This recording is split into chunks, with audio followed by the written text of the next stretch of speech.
welcome to the Stardew stream. So we're getting everything set up here. We've got our pigeon friend farm, we've got our animal preference set, and I am going to go with the Riverland farm as it is currently my favorite. So let's get in.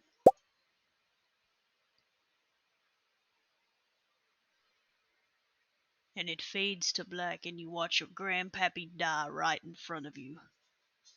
It's me, your very special granddaughter. Hey yo, is that Evelyn? Pappy, you married Evelyn? Please, people, let me have the sealed envelope that is in your little squeezy hand. Okay, I won't open it. Just because you said so. Okay, I am listening, people. I already feel crushed by the burden of modern life. They never said they'd throw you in the trenches this hard.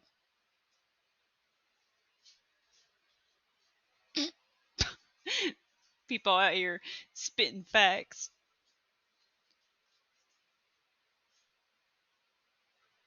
I am already ready. Let me open it. Do not make me stand here and watch you perish. And tell me to open it later. Alright, Grandpa. 339 years later, when I am working at Joja. This guy, he's gone. Absolutely conked out. They blew this person up. We got Woody from Toy Story just absolutely having a rough time.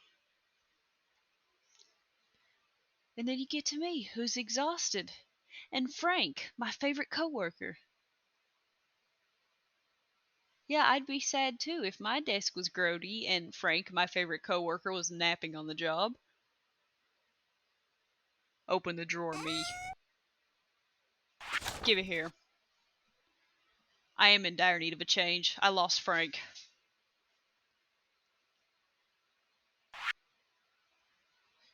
I'm so glad that my papa named that farm for me. Thank you, Peepaw. I will say hi to Lewis. I will say many things to Lewis. And here we go, off into the unknown. The great blue beyond. The small town vibes. Alright, here we go. 0.5 miles! That is extremely specific. I don't think there's any road signs that just says, oh yes, this is 0.5 miles away. Drop me off, bus man. Finally. That's me.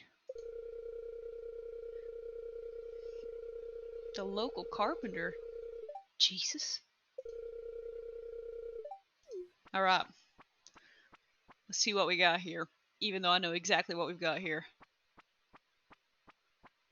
Oh, lordy! This is a trash heap. Look at that. Even my person don't like that. She said, hot dang! Been doing desk work for years and now you're here making me do manual labor. Could you clean it up for me right now in no time? Could you do that in no time? Mm-hmm. And here we are, the place my grandfather died. Hot damn! Grandpa's back! My guy was just setting up the obligatory cameras before we went in there. They have been. Yeah, I know, man. We had it broadcasted on the news for weeks. They said this specific person is going to be moving in. I am. He died in that bed. Thank you. He does have a lot of charm. At least 5 charms. Listen here, Robin. Did you pay for this real estate? Because I don't think you did.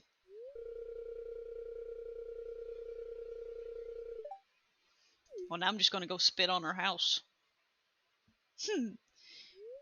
Trying to get some business here, make him get some house upgrades, and he talks me.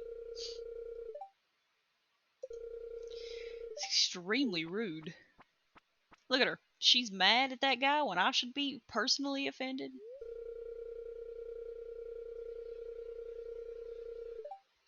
I like to think that he shows up right before you pass out, steals all that stuff, and runs off. Like a little raccoon searching through your trash. Alright. So here we are. Riverland Farm. Let's go ahead and get some music going, because it was extremely loud on the home screen. I didn't think anybody wanted to have their ears destroyed today. Parsnip seeds. I received 15. Well, Lewis, can you give me all of these? Can I have all of my seeds for free? Living off the land. Chop wood and search for wild forage.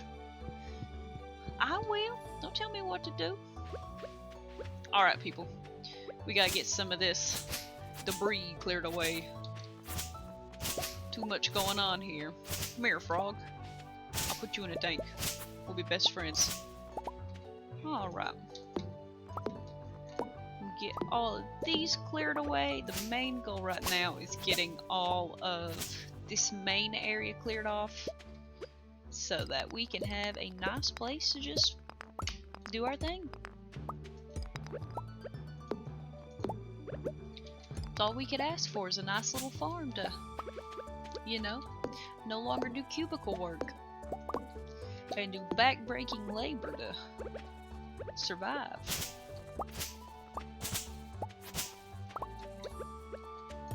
That's my version of relaxing anyway.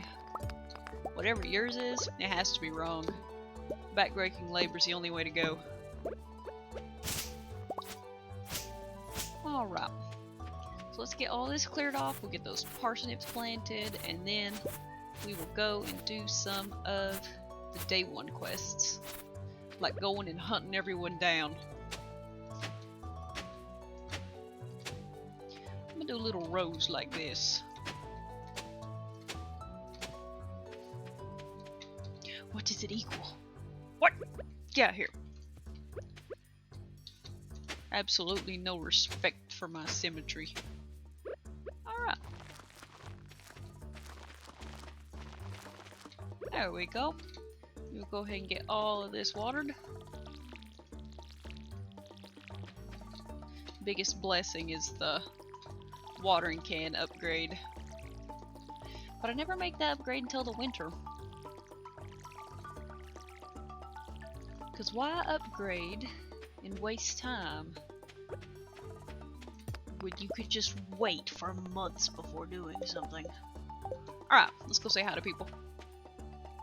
If they don't say hi back to me, I'll be disappointed.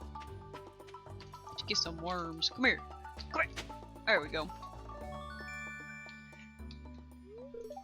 I am single-handedly keeping the library open. Alright, so let's find some people. They are usually not too hard to find. Look, here's Marnie. Oh, Marnie. Yeah, I know you. Let's go say hi to Gus. Yeah, I know what you want. I've been there. Been there, done that. Thanks, Pierre. Marnie, get on my way. I got things to do. Things to do, places to pee. Places to pee. Places to be, but okay. Hello. Football boy. Oh, Lewis, I already know you. Let's see if we can find... There she is. Hey, old Penny Pin. Oh, I know. I've met you 1,000 times before. Trash. Trash. Oh, moo cows? You know, that's what my hometown's like. Cows in a Walmart. That's all. Let's clear some stuff out of here, just because I want to be able to walk through here. this stuff a going. Come here. Get my inventory. We're buddies now. Okay. Get some of this, some of that, some of some of these. Get a little bit of that. And that. Boom. Absolutely roasted. Got him. No one can survive this scythe. Except maybe the frogs. Hiya! Got him. Hello, small child. Say hi to me. Exactly. Always say hi to strangers, kids. They might be clearing out your wilderness. PSA, don't say hi to strangers, kids. Let them remain strangers. You never know who's out there. It could be some pink-haired lady traversing through the woods, beating up all the foliage.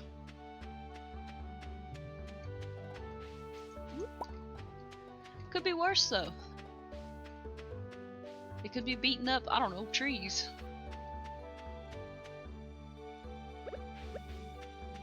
The foliage had it coming. Come here. I'll clear out your yard, too. I'm the local gardener. What do I garden? Everything. Let's find everybody in here. Gus, this place is going broke. Ha, old lady. Hi, Evelyn.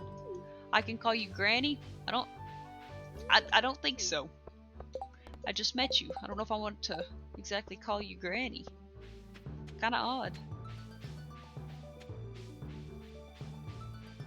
You just met me? Call me Granny. I call you something, alright. I call you your first name. Evelyn. I like how she really said, I'm gonna adopt the whole town. I am your granny, I am their granny, I am just Granny Supreme.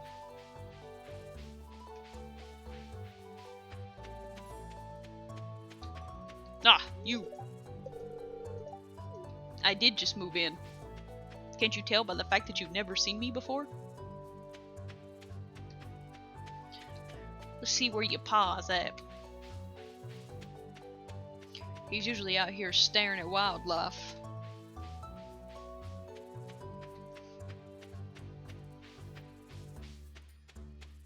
Let's see if he's in here.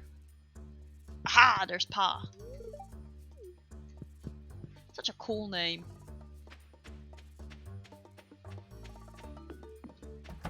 I think him and Rasmodius have the two coolest names in the game.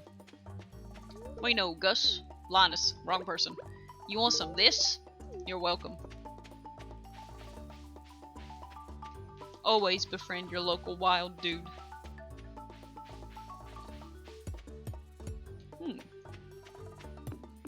Hello! What's your name? You want to be friends? Okay. He did not want to be friends. My guy is sleep chopping.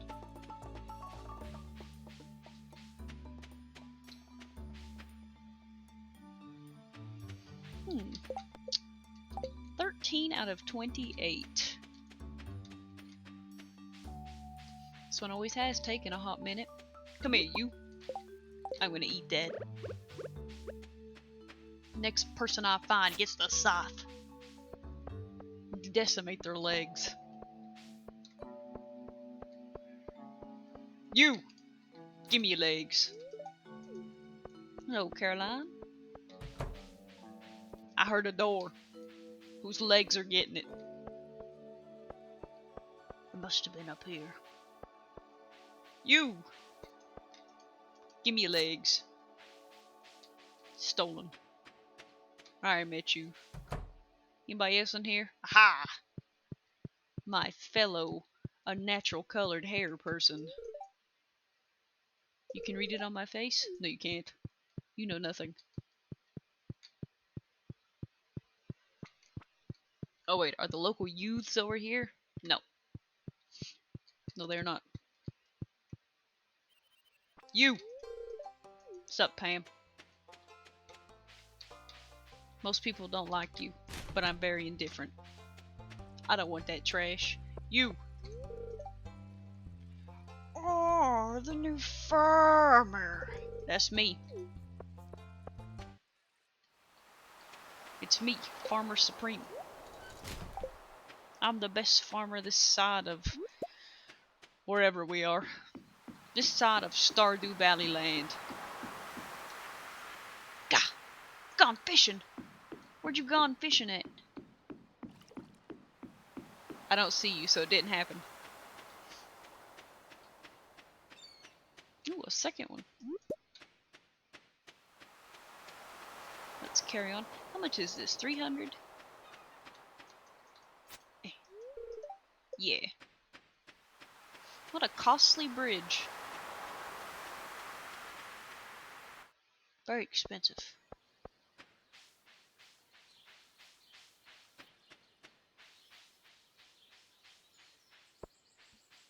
I wonder where everyone's hiding at. Most time people's in their houses, but this time, come here, you. Rude. I don't appreciate that. Okay, we need 10 more people. Probably not going to find anyone else today because it's about the time people go home. But we're off to a good start. Off to a very good start.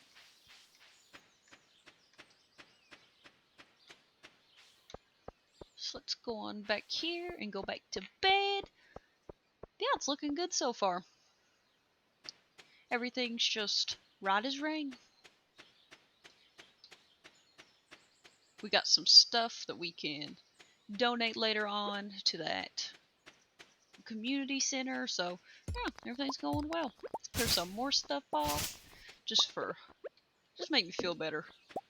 You know, working that cubicle job. It's good and all, but why do that when you could do hardcore manual labor?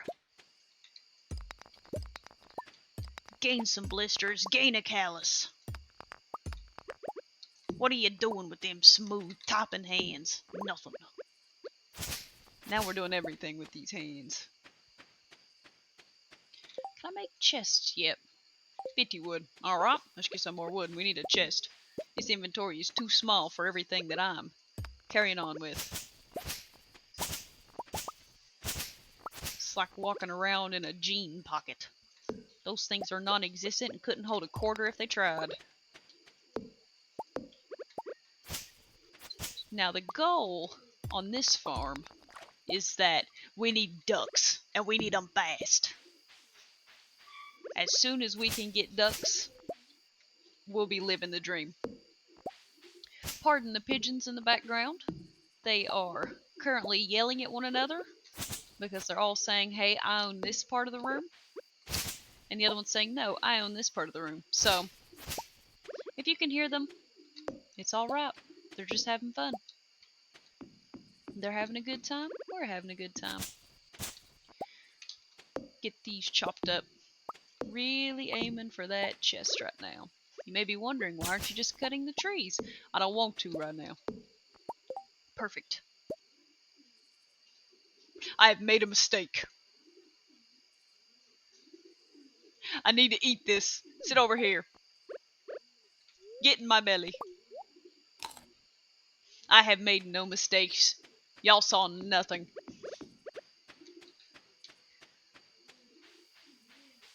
I think it's a whole new experience for people to see small towns like this. No longer living out in the big cities and all that, and crowded areas. I personally have grown up in a very small town, so this is much more my speed in larger areas. Next day, we're ready to go. 6 o'clock. I am not a morning person. This is entirely not me. Let's get all these watered. Get those morning chores out of the way so we can do whatever we want to. And right now, that's just finding everybody. For such a small town, these people are really good at hide and seek. You think you'd go in that store and you'd see them everywhere. Yes, Pierre, all my stuff is full. What? There's another letter. What you need? Yeah, I'm coming down there, Willie. I gotta say hi to you. I got a lot of people I gotta say hi to. I believe I have 10 more people. Yeah. 10 more people. I'm not playing for the first time. I have had Stardew for a good while now, but absolutely adore the game. And I just love to restart and go back through and experience things again. I have never completed it 100%. The last time that I had played, they had added the island not long ago. And so that was like a whole new thing for me. But, nah, I've played this through a few times. Very enjoyable game. Oh, Willie. Poor dude, he's got his sea legs going on. Don't worry about that. I feel like my guy would take a nosedive into the ocean. Hello there, Willie. I feel like this is the kind of game that no matter how many times you play it, it's still just as enjoyable as the first time. You just become a veteran after a little while. A month. Could you imagine being out on the ocean for an entire month? I ain't even been out there for an hour, but my gosh. Shoot, if you get car sick, you probably have a rough time out there. I will buy stuff from the shop. Just vanilla. Never played with mods. I need to try it out with mods, but no, I've never taken the time to really go through them and seen everything that there is. If you got any recommendations, I'd be glad to try them out. Good water out here in the valley. All kinds of fish.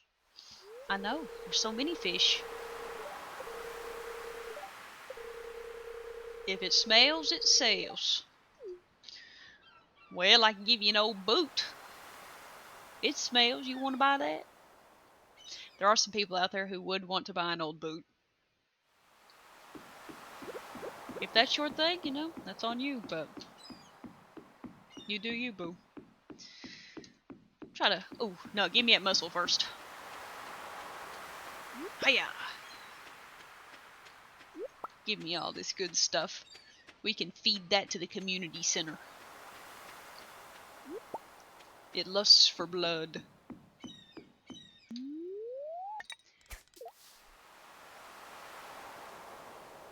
Stardew expanded. Let me write that down. Because I'm a very forgetful person. I will 100% forget that. Stardew. Oh gosh. No! I missed my fish. I gotta write faster. I have played a little multiplayer with one of my friends, but we haven't gotten too far in it, and it's mainly been her first playthrough of Stardew, which it's been pretty fun. Look at that. I can't catch nothing. But it's been pretty fun so far having someone else to play with, because it's, you know, it's slow going whenever you're just playing by yourself. I think we did the combined wallet when we played. That was rough. I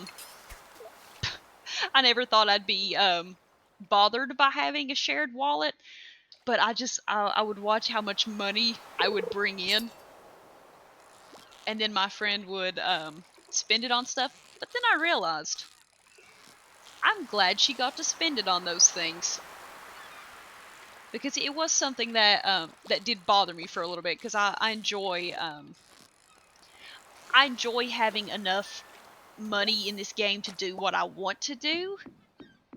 But then when I got to see her experience it at her pace and buying the things that she wanted to buy, I realized, you know, it's a lot more fun that way. Because instead of having to wait for like ever to get things, you know, she could just get whatever she wanted. And I'm like, man, I'm a good provider. So yeah, apparently this game teaches me life lessons too.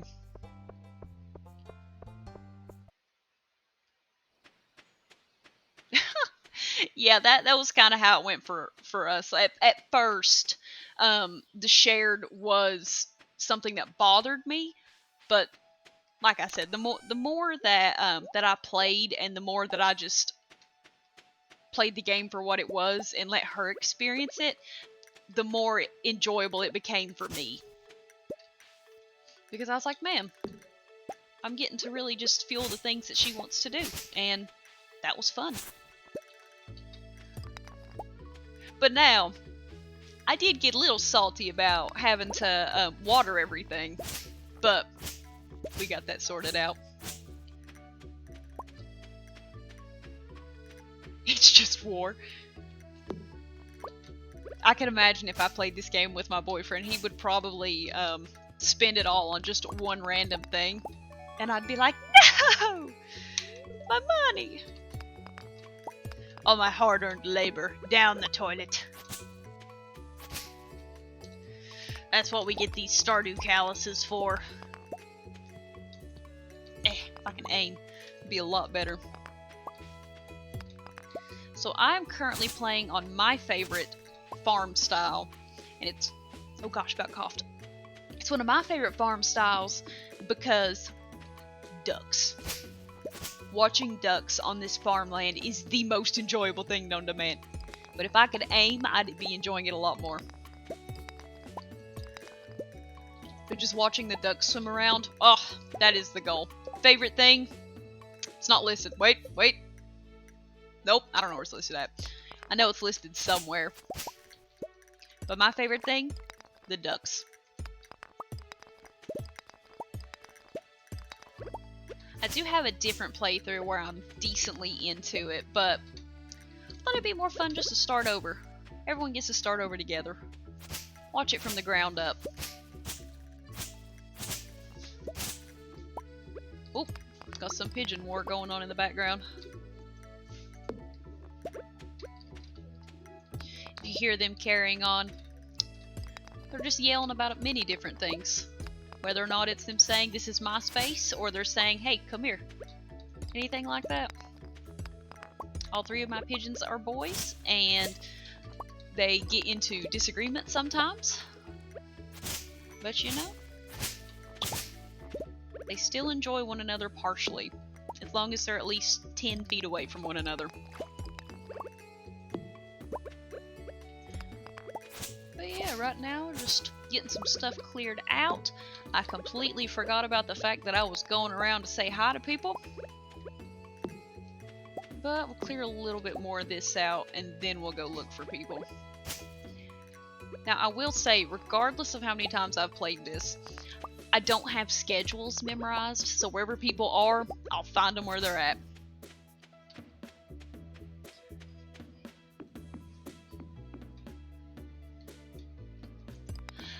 I considered the forest farm, but I think that's the one where they have monsters that spawn at random.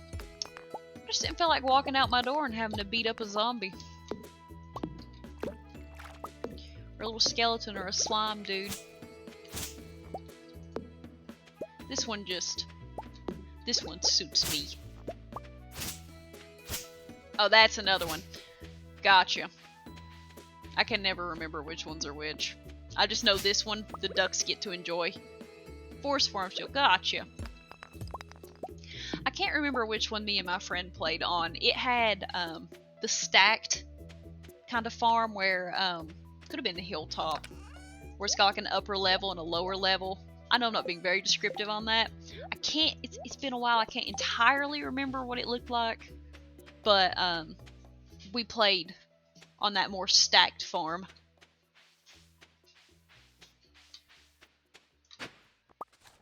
There we go.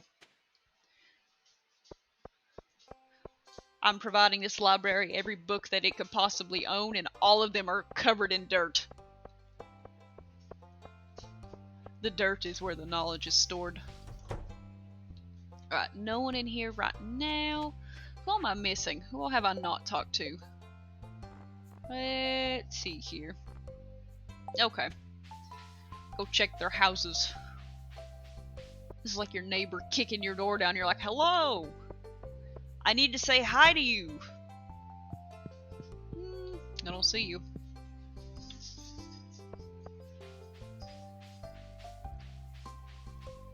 That's a good point. I can, but I'm an overachiever. I have to talk to them immediately.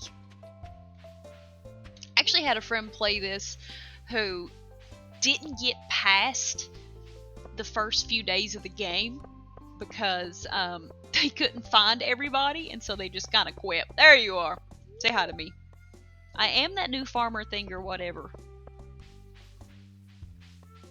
I might be more of the whatever, but you know, I just go on, do my thing.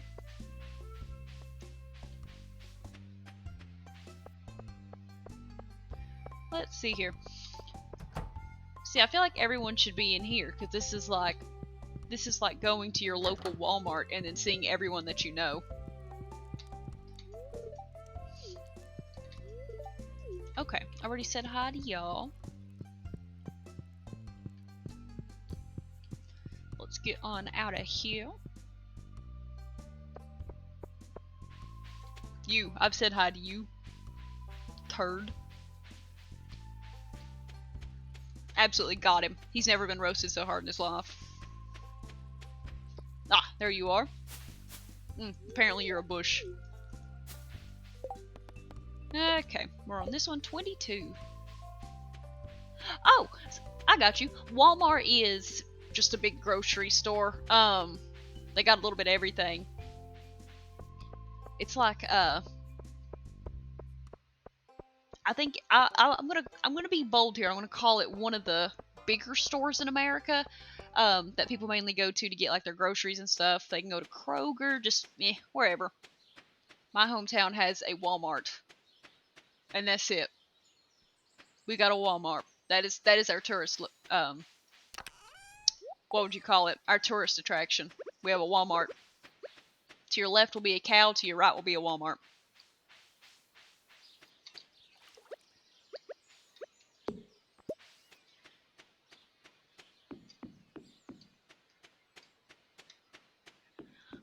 But when you live in small towns, there's like the hangout place. And for all of us, it was Walmart. That's where you'll see everyone you know. You don't want to see them? Go to a different store. Very few places to get your groceries besides Walmart. In my hometown, that is. Other places, you know, they got what they need.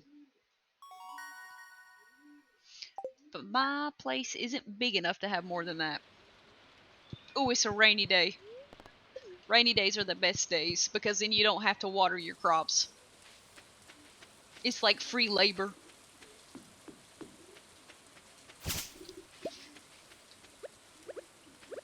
Oh, that's cool.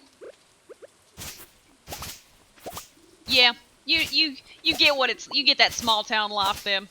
You know what's going on.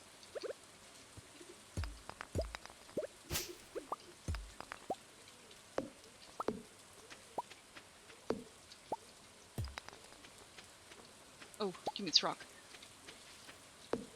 You feel me on the small town life. Yeah, and you gotta go like hours away to find anything to go and do. Or you just make your own fun. That's mainly us. We would just go and make our own fun.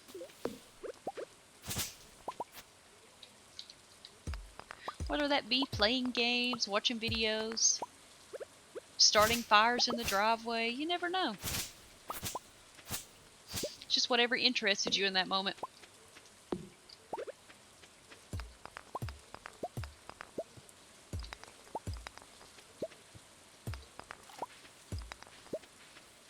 Oh, the small town life.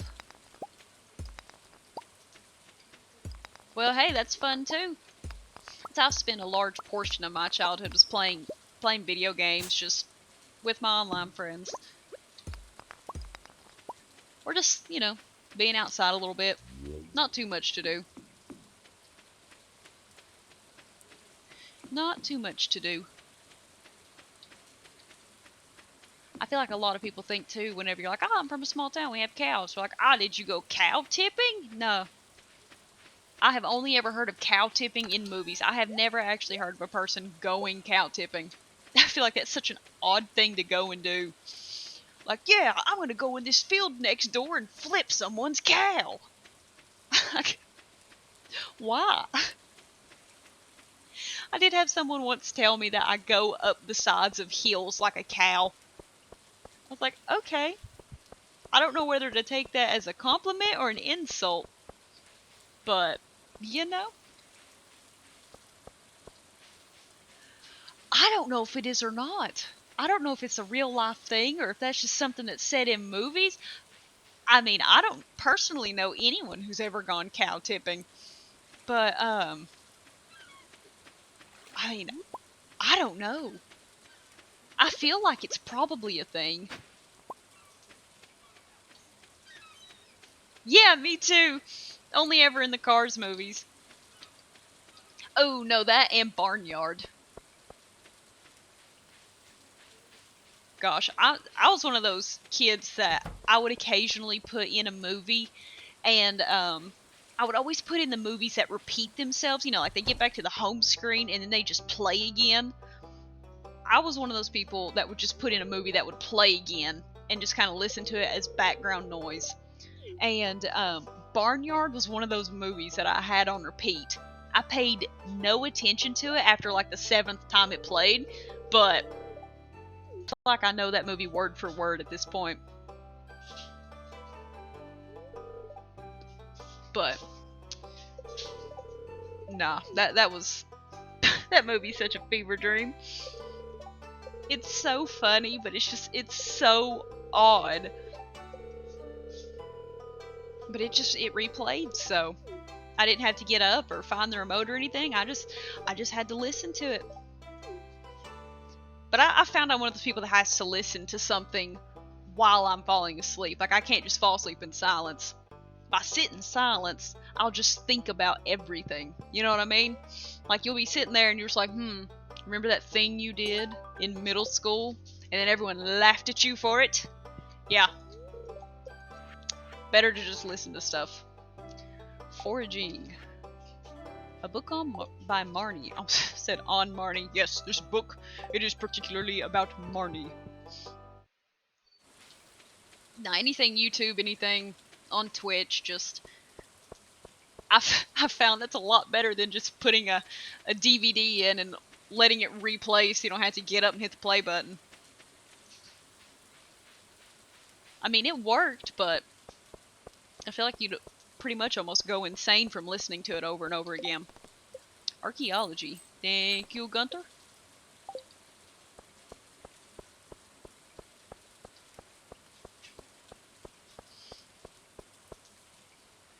Oh, honey, your English is just fine. Don't you worry about it.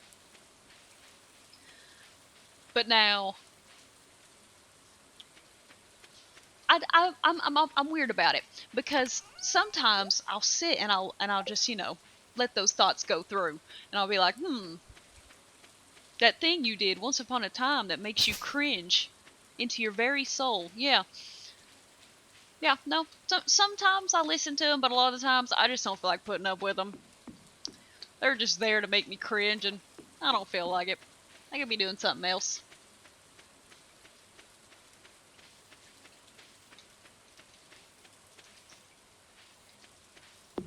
But now my boyfriend's big about putting a stream on throughout, well, I guess the night. I almost said throughout bedtime, but, we'll listen to stuff, and he'll be asleep in like 2 seconds, and I'm still sitting there going, yeah, he's talking about the things, that thing he's talking about. He's still talking about that thing. Yeah, no, sometimes I fall asleep to that stuff, sometimes I just stare at it like, maybe I'm gaining information.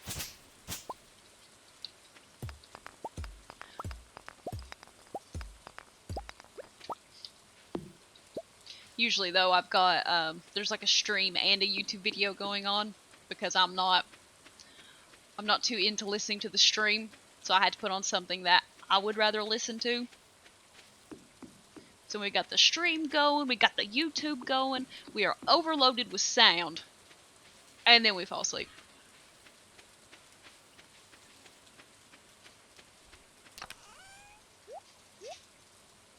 Ooh, we could fish today and maybe catch something good.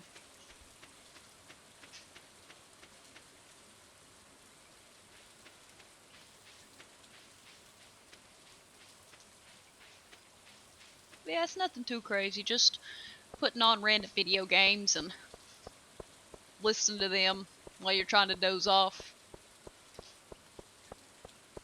I found I can't do that with music, though. Can't listen to music and fall asleep.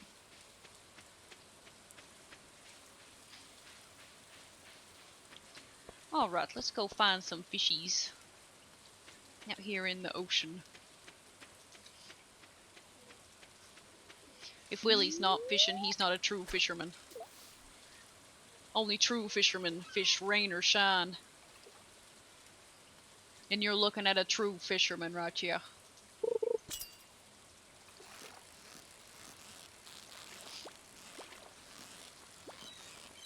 We gotta put on immense focus for the fish. What we get? You're my friend now. What? Me over here with a bad aim. Ooh, I wonder if they've cleared that boulder away yet. I don't remember if you get a notification for that or if you just go and check to see if it's open.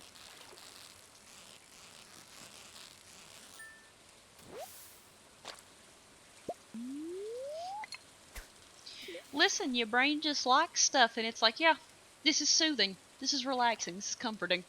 I will now go to sleep to this thing. For me, it's only video games. Can't listen to music, fall asleep. Just don't work. But everyone's got those comfort people, like their comfort streamers or comfort YouTubers that they'll listen to and just doze off to.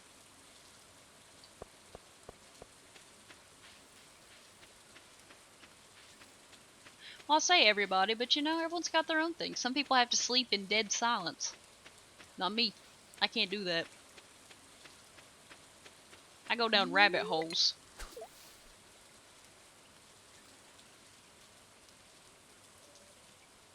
One minute I'm watching a YouTube video, the next I'm thinking about space. And I'm like, oh gosh, no space, no thank you. Keep that under wraps. Oh, come here, you. I did just move in. Okay. Let's see who else we have. Who are we missing? I can go find you somewhere. Actually, let's go find Harvey. He is probably in the hospital. Or clinic. The old... Dadgummit. You can tell I never go in there. That's what I'm saying. It absolutely sucks to sit and think about space. You live in your dream and then you're just horribly anxious. Can't do it. But I've got some very comical fears towards that kind of stuff. Like being afraid of space, but also being horribly afraid of dinosaurs for no good reason. There is good reason, of course, you know. Big scary creature. But what's it gonna do? Is it just gonna come out of the ground and get me? Like, is it just gonna pop out of the snow? Kick my butt? I don't think so. That one is a very irrational fear. I look at him and I'm like, that shouldn't have existed.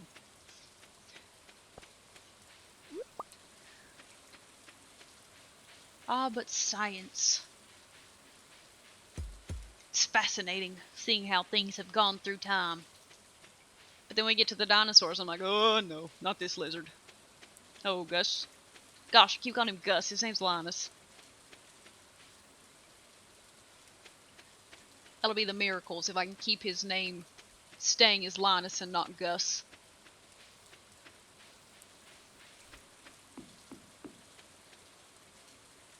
Yeah, if I see a picture of a dinosaur, it just activates my fight or flight. And I'm ready to go, man. I'm out of there. Now, I don't get that one. because, you know, they're I was about to say they're not real. They were real. They're just non-existent now. As some would say, extinct. They're not extant. They're extinct. So, you know, what's he gonna do? Is he gonna get me? I don't think so. Like that dinosaur's not gonna get me. But in my brain, I'm like, but what if it does? Obviously, you know, not gonna happen, but still, just an irrational fear. Though horses, I'm afraid of those too, but that's for good reason. That is a culmination of bad experiences leading up to a fear of horses. Dinosaurs though, man. Dinos never hurt me before. Like, I'm not afraid of lizards, I'm not afraid of turtles. I'm just afraid of dinosaurs. I guess I think they're gonna get me. Put some oil in the car and then freak out for an hour because, oh no, it's dinosaur juice.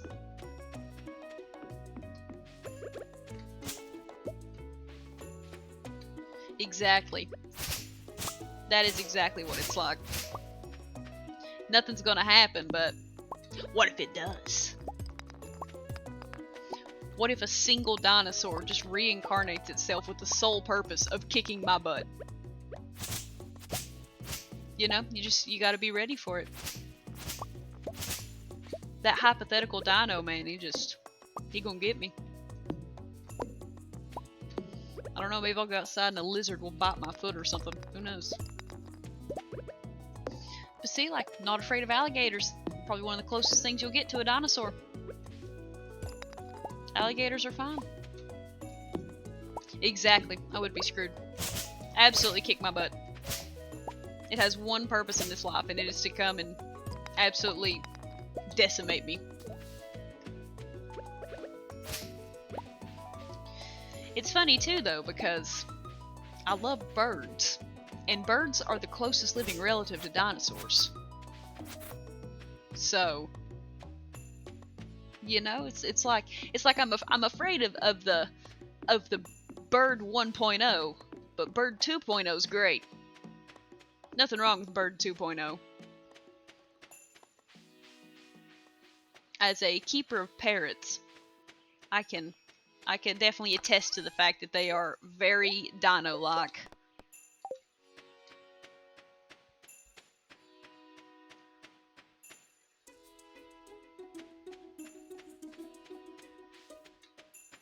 Could be worse though. I do have a friend that's afraid of long words. You might be wondering, how are you afraid of long words? I asked her that same question. She said, I don't know. Now that is something I find comical, like, how's it going to get you? And you never know, it could get you. But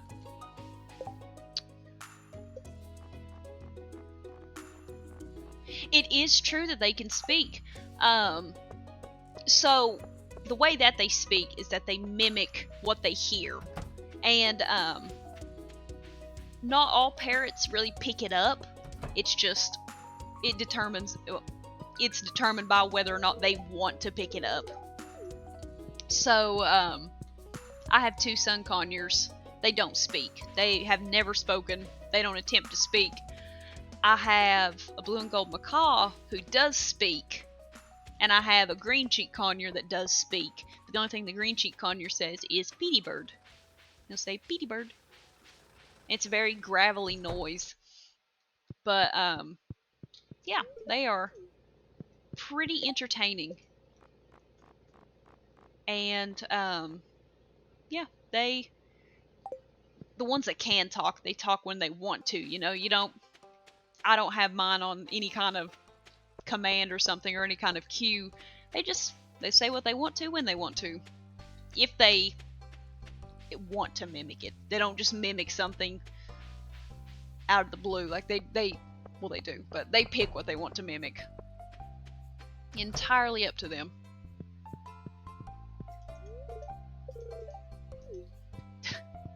Mom says not to talk to strangers, but I'll talk to the one that just walked into my house uninvited. Fantastic. Okay, my last two is Leah and Harvey. Yeah, they are very entertaining creatures. Yeah, they have to. Well, they hear it, and if they hear it enough, they'll mimic it. It's strange.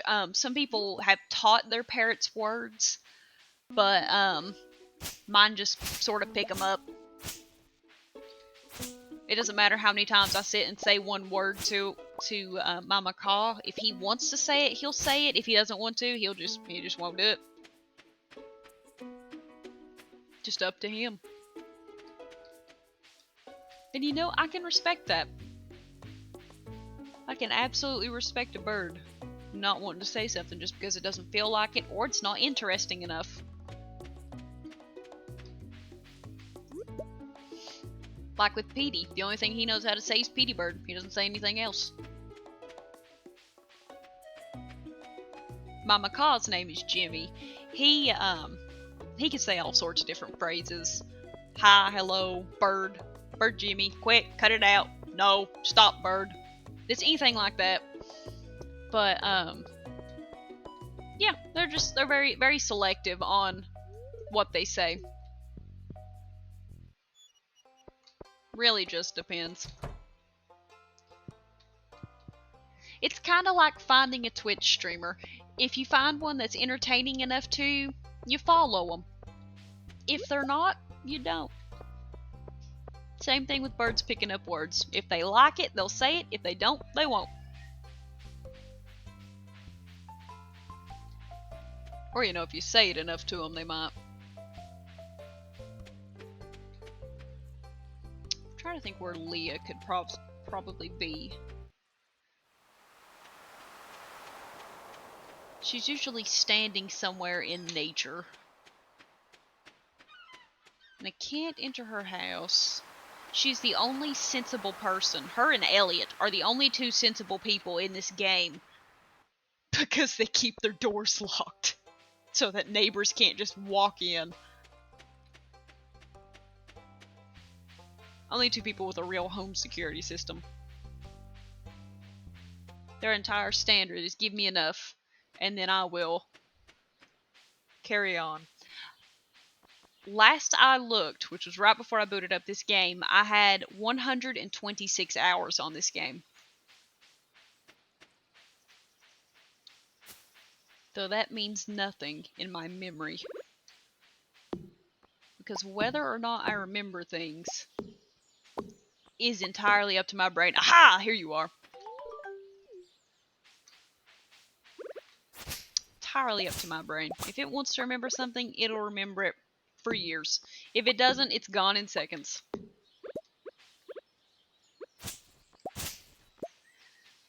It's always been something very frustrating. You go into college and you know you're trying to remember things and you can't remember anything. But in high school you could remember an entire test. Sorry, I hit my microphone. You could remember like an entire test or an entire study guide and go in and do great. But in college, they ask you a question over something that they just went over and you're like 42 and it's not a math class. Hate that. Hate that about memory.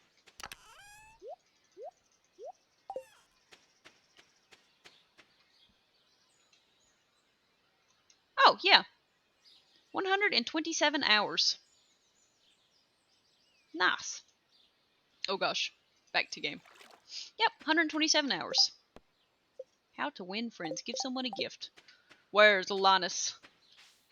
I now have 127 hours on this game. Gosh, I've already been on here for an hour? Stardew is one of those games where you do not notice an ounce of time passing. Oh yeah, I've been here for almost an hour.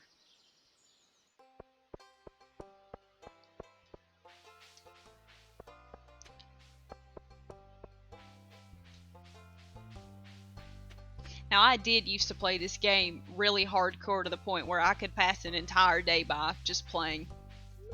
It's locked. Woohoo.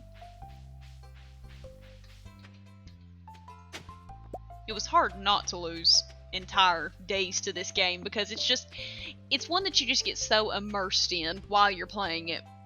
You know, you set your goals, you really focus on what you're doing, and then you just lose a whole day to it. Ah, exactly. Pierre! Where are you? Why are you right here?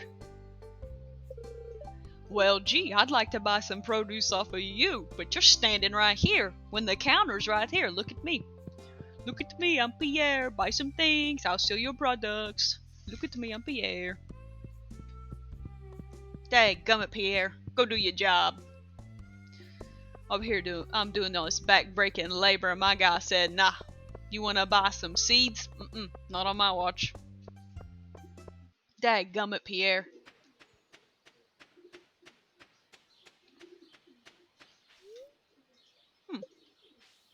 I don't think I've ever read that sign. It's like I know where everything is. I don't need a sign to tell me. Put some more of my stuff in there. I completely forgot what I was doing. I was going to go say hi to Linus.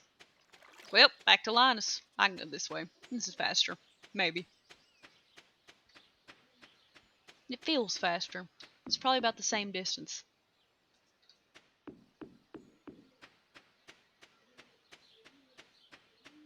That's just the fun of games like this. I've noticed that this game and like Subnautica, those are games you can really get wrapped up in. But I will say that Subnautica is a game that you get this wrapped up in, but you shouldn't. I have spent entire days playing that game, and you stand up, you turn away from the game, and your eyes are just, you are so thrown off balance. It is hilariously horrible because your eyes have been so used to just moving around in like a 360 environment. It gets you, man. I don't remember if I finished Subnautica. I might have. I don't remember. It's been a while. Been a decent while since I last played. Great game. Just not one you should play for hours at a time.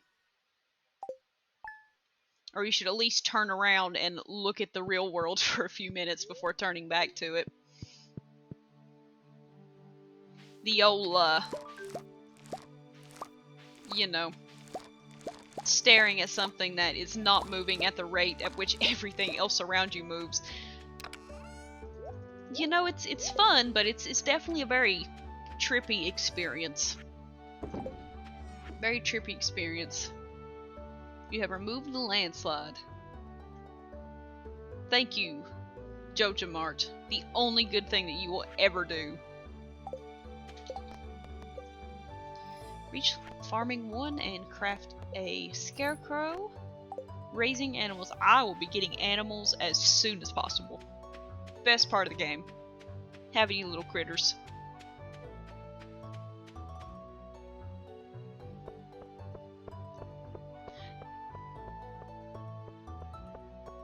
Oh, I always just keep a few of them in case I want to cook something with them. Or, if they're part of a quest that I can just go and deliver them to somebody. Anything like that.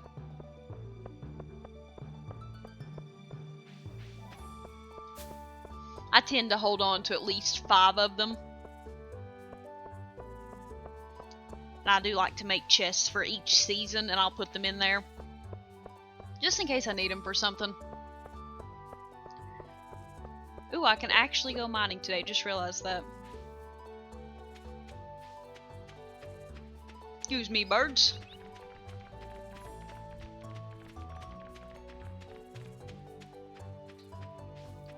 That's something that I never realized I needed to do in the in my first playthrough.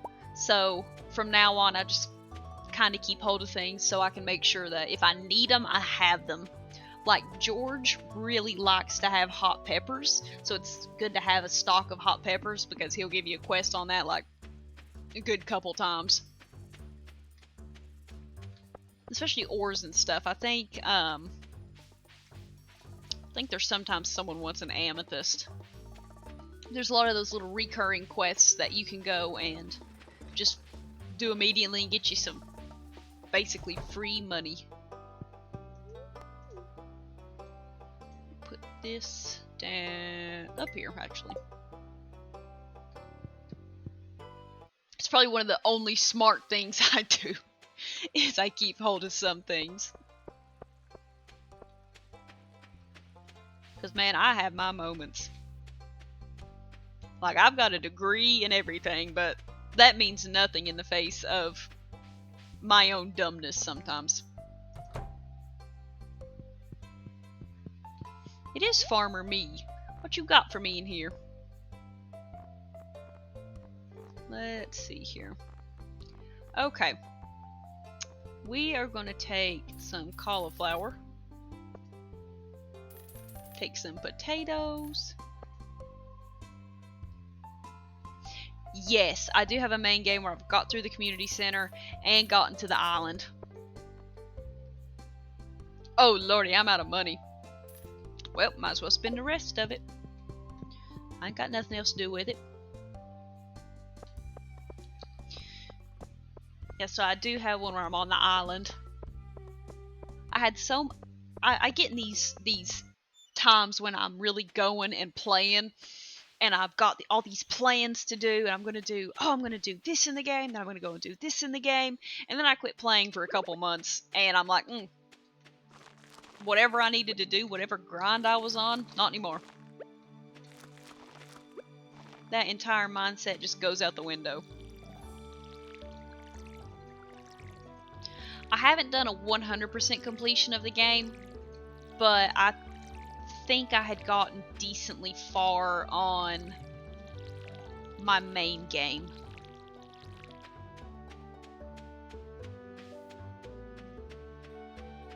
I got far enough. Like, I'd gotten to a place where I felt comfortable being.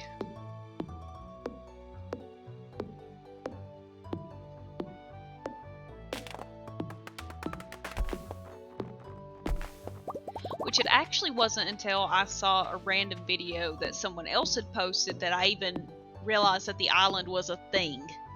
Did not know that the island had been added to the game.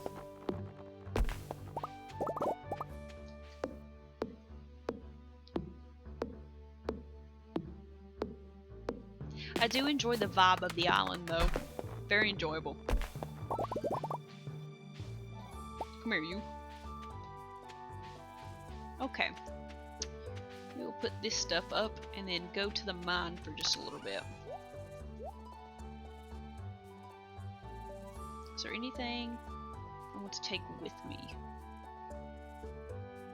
But there is stuff I would like to put away before I go. Oh yeah, I don't have a sword. I don't need a sword.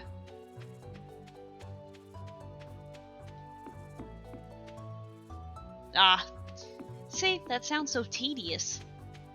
I'm not a big fan of tedious things. I used to major in animation before I switched my major, and I loved animation itself, but more as like a hobby thing. It had just become something that was so tedious that it was kind of obnoxious, I'm not gonna lie. So anyone that does that as a job, I absolutely commend them for that.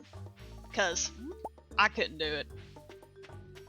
It was just way too tedious.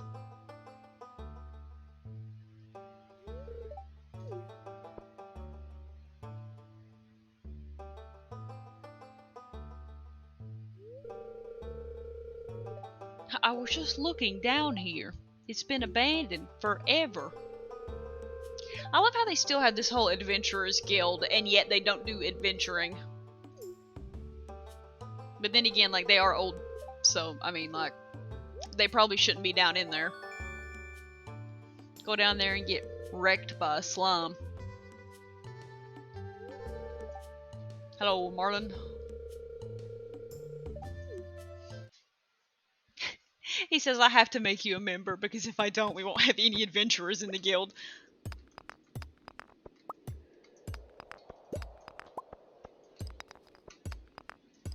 That's okay, Marlon. I will bring the great name of the Adventurers Guild back onto the map.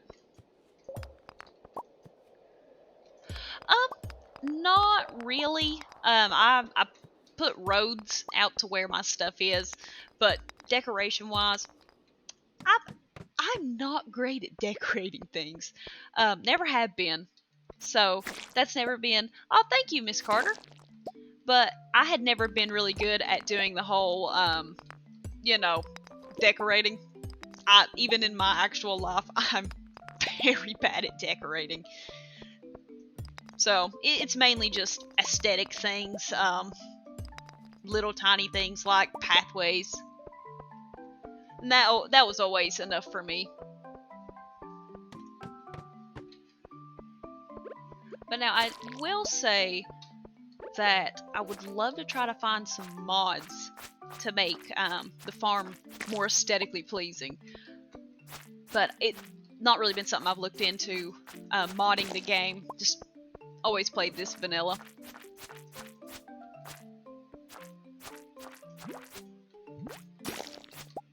Come here, you. Don't show your angry eyebrows at me. I'll show you angry eyebrows. It's my eyebrows. Very good. Gonna give that to Gunter. He'll be happy about that. I'm beating up innocent slimes for nothing. And they're beating me up for something.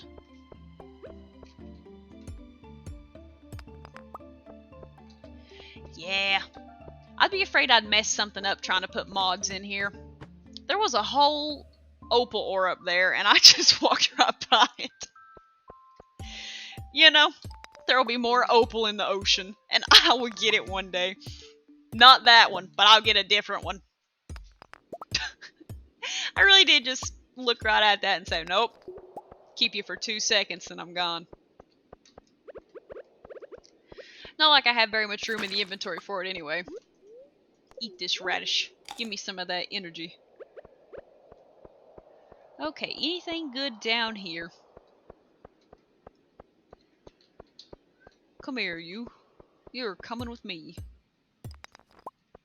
Alright, we're gonna get that first elevator mark down. I am exploring the mine. I'm gonna get that first mark down here. Oh, come here. And then, probably gonna head back up. I'm gonna leave this bug alone. I will show mercy for just a moment before I go back on my rampage again. Okay, nothing good down here. So we are gonna head back up. Let's get out of here.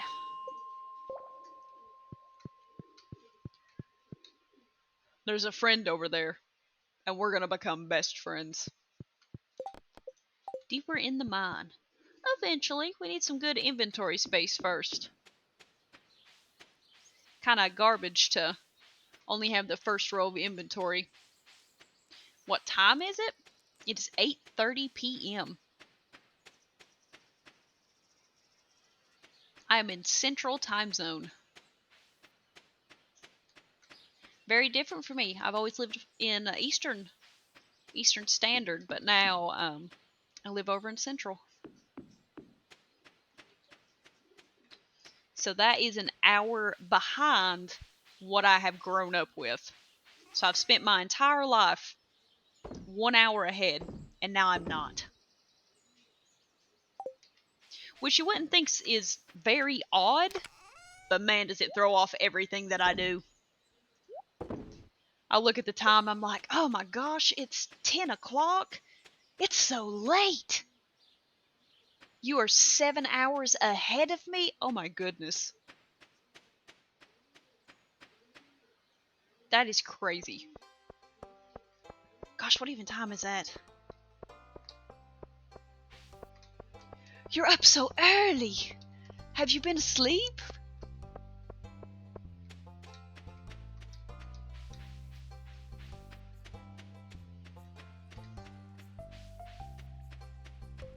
My goodness.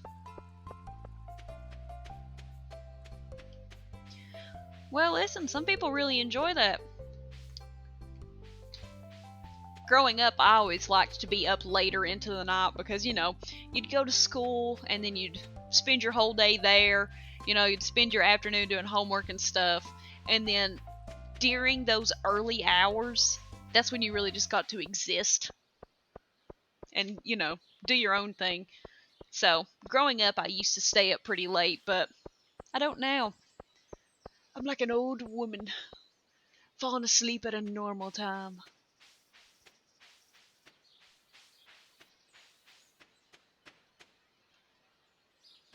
Oh, that's awesome. Congrats, hope you did well. What are you majoring in? If you don't mind me asking.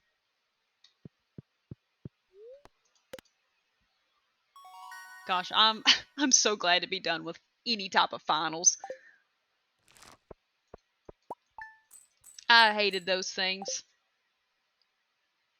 Though I never really liked a test. I don't think anybody likes tests. The sky is doing free labor for me. Bless you. Good morning, Clint. What you need? I have been breaking some rocks up, but my guy's just got cameras in the mine. He's watching everything I do. I'll need a furnace. Well, you gonna give me one for free? It probably is different from mine. Oh gosh. Okay. Okay, I know other parts in the world. Their end of the year tests are called finals. Is that correct? That your end of the year tests are called finals?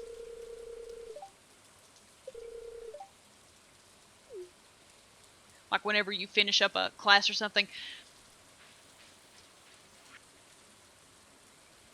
So me talking about my major and all that. So going to college in America, you know, you go and you major in the thing that you want to work in.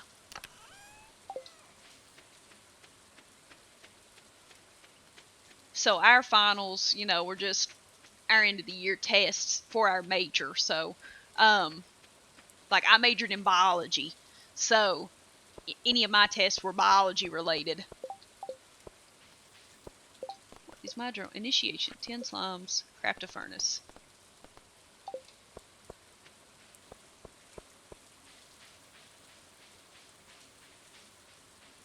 I completely forget that school systems don't all work the same.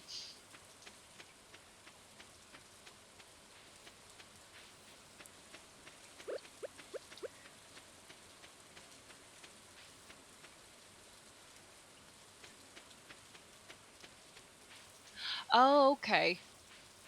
So now, okay, so you go to school, you have those finals, and then you go to a school for your future job. Okay, so depending on what state you live in the U.S., determines what your end of the year courses are called. Um, and when we talk about finals, we're talking about our college finals, like our university finals. So, yeah, that's what we're talking about. We're talking about our university finals.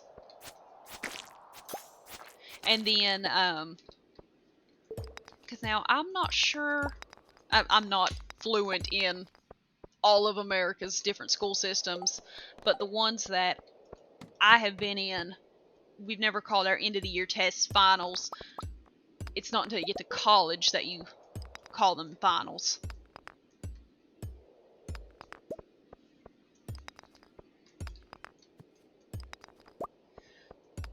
So me being through college, I've already gone to my school to do the whole future job thing.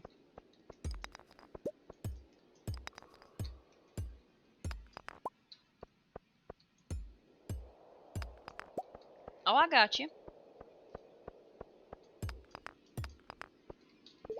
Yeah, so you could pretty much call it your. Oh no, because it's not the same thing as an end of the year test. You know, I don't have anything I can compare it to because I am not well versed in other school systems. I've only known what I've grown up with.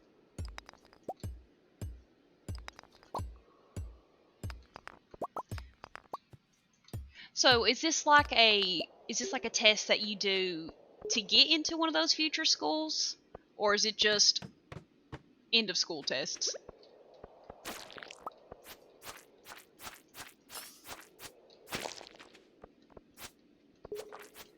Gotta massacre so many slimes for the sake of the Adventurers Guild.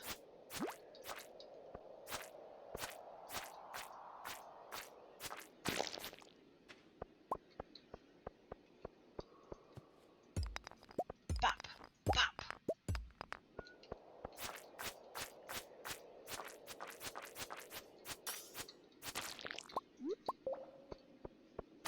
Because there's a lot of different ways in America that you can go about, you know, getting to your future job. Because, you know, you can either go through a college or university.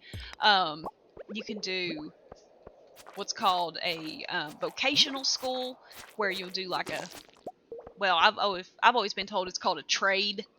So like welding or nursing. Trying to think of anything else that that's a trade. Cosmetology, you know, like doing hair and stuff like that. You can kind of go into a vocational school and you'll have that job. Because I don't think you would go to a college for I don't think many colleges have like a cosmetology major. I think you have to go specifically to like a cosmetology school. I'm not the expert on that, so don't quote me on that. But that's just how I've known it.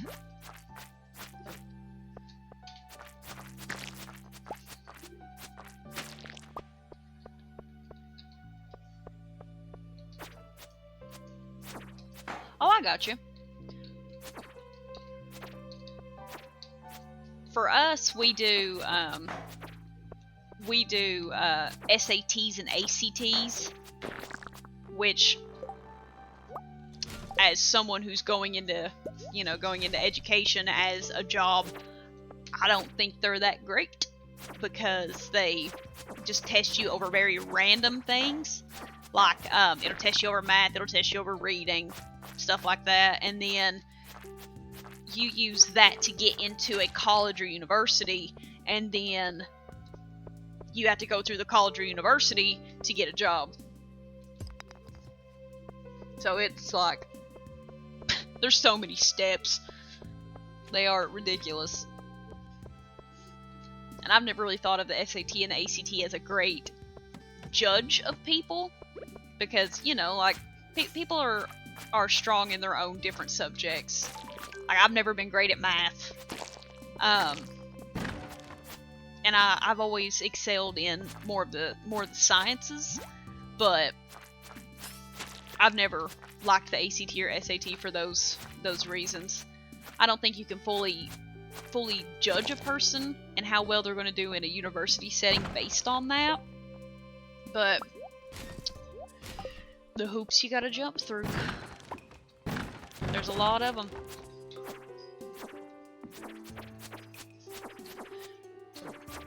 And that doesn't even go for the years that you spend in school. Now, I had actually gotten an okay, and I say okay lightly, SAT score, which let me get into my university. But then when I changed my major to biology and my minor to education, my SAT score wasn't high enough for me to do education, so I had to retake that and, you know, fingers crossed, get a higher score, which I did, to go the education route. It was a very, very stressful thing, and it was comical too, because here I was being like a second-year college student with a bunch of high schoolers from the local area just taking this test with me, and they're like, "Oh, you know, what grade are you in?" And I'm like, "Oh, you know, I'm in college." And they're like, "Oh." So they're like, "Ah, here's the old lady in the room." It was just a little bit embarrassing, but who cares? can either be embarrassed about being the old lady in the room, or you can just, get in there, get that test done with, and get out and never see those people again. So, much better than being embarrassed about it. Which there were other people who were there too that had to retake it for the sake of education, being an education minor or major. But I didn't major in it.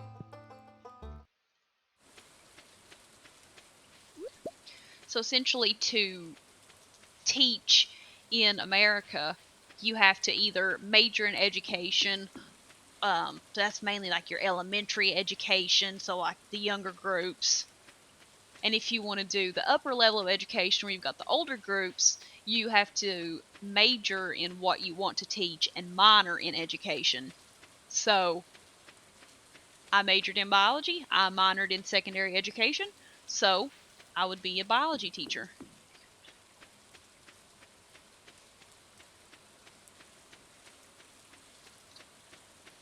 Yeah, that's understandable. But seems like a much better form of testing than here's reading, here's math, hope you do well. If you don't, poo on you. That's kind of what it feels like. So, could be worse.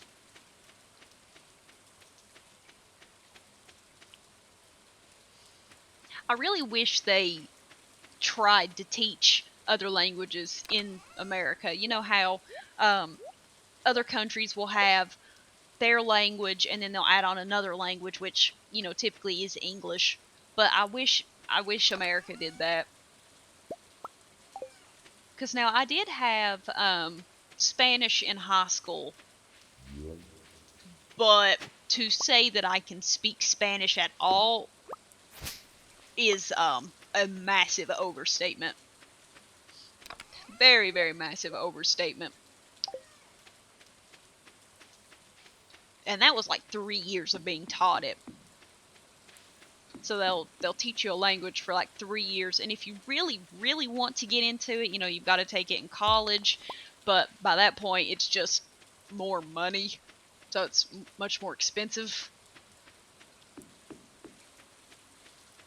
See, that's cool.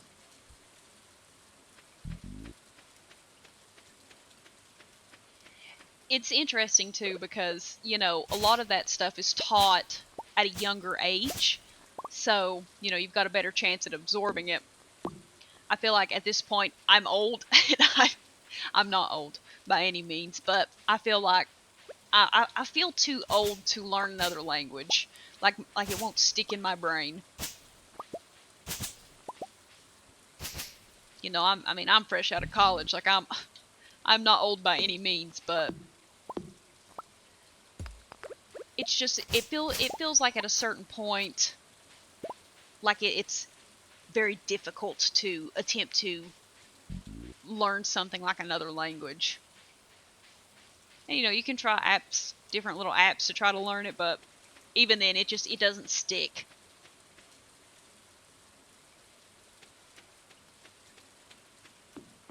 I would probably agree with that. I would have to say that that's probably true. Because, yeah. No, I feel like the older I've gotten, the harder it is to learn, period. Like, the harder it's been for me to learn anything. Which, interestingly enough, the one thing I did understand and understood well was biology. So, that was something that I thought, I'm interested in it. I feel like I can still absorb this. Here we go. This is my major now.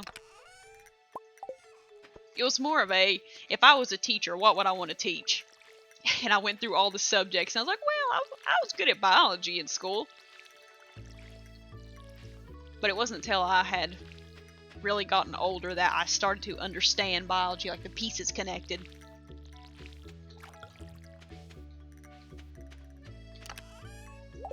Because, man, can I tell you about mitosis, but God forbid I try to solve a puzzle. Difficult. Difficult.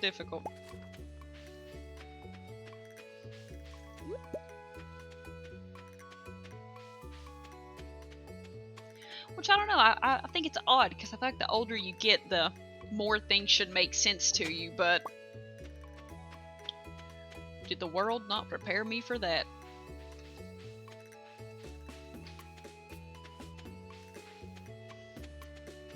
You know, I will have,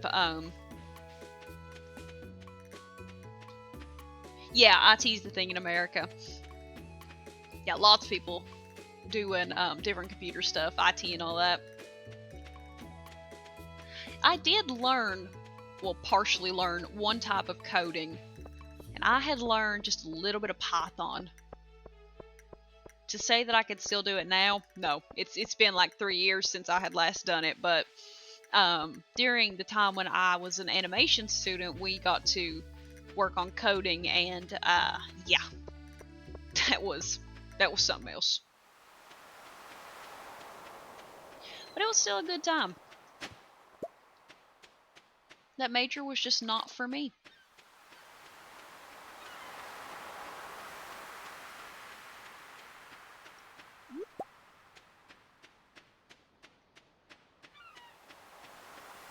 I do like to learn and I like to understand things, but apparently that only applies to science. Because if I try to learn other things, it doesn't work. Let me go to Gunter and then put some of this stuff up, and then we're going back in the mines.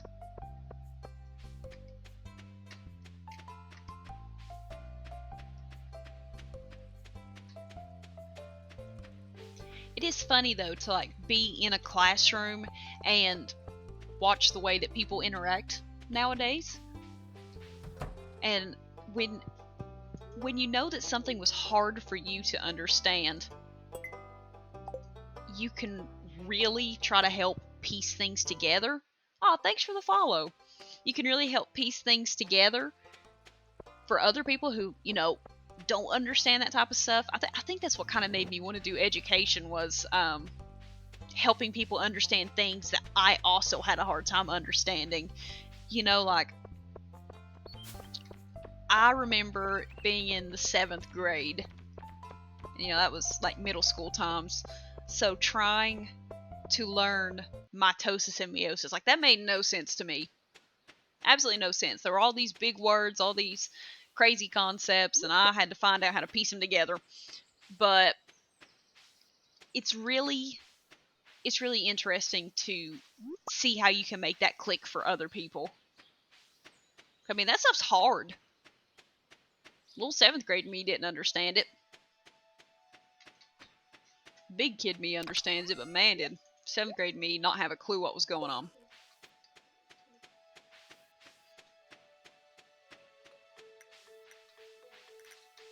This stuff's just rough, man. And whenever school does kick up, I'll have to figure out when streaming is going to be convenient. Because that stuff's rough. Like, getting up, going and teaching for a full day, and then coming back. But I don't know, I find this to be very relaxing. Like, it's something you can just kick back and do, play some games, chat with some people. Pretty good.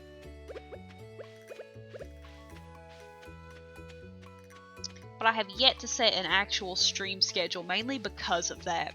I like to make sure that people know when I'm going to be here and can expect that. This is pretty good.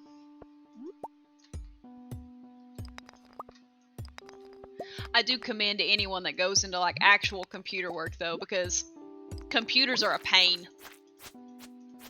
Computers are a pain. When technology doesn't work, it is just so frustrating. And there's so many things that can go wrong on those types of systems. It's just, oh, ridiculous.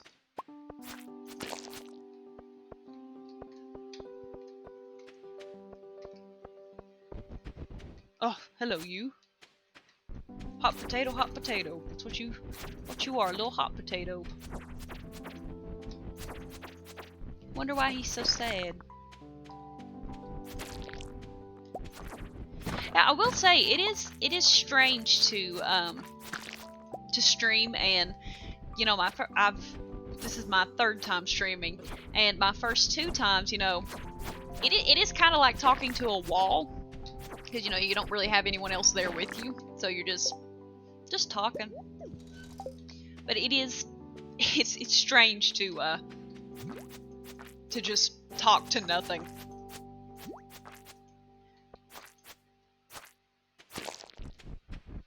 Oh, hello, Dicky.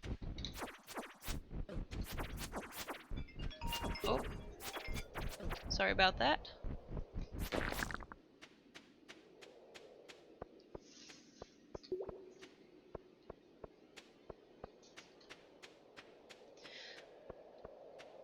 Alright.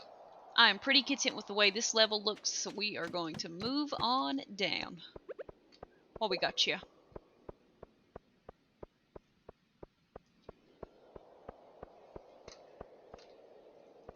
Gosh, I love levels like this where it's just chill, you're not doing much, you don't have to worry about monsters too bad. Oh my goodness, growing up, I was a person that would talk to the wall. Like, man, I can talk the leg off of a donkey. If I don't have conversation topic, I can find conversation topic.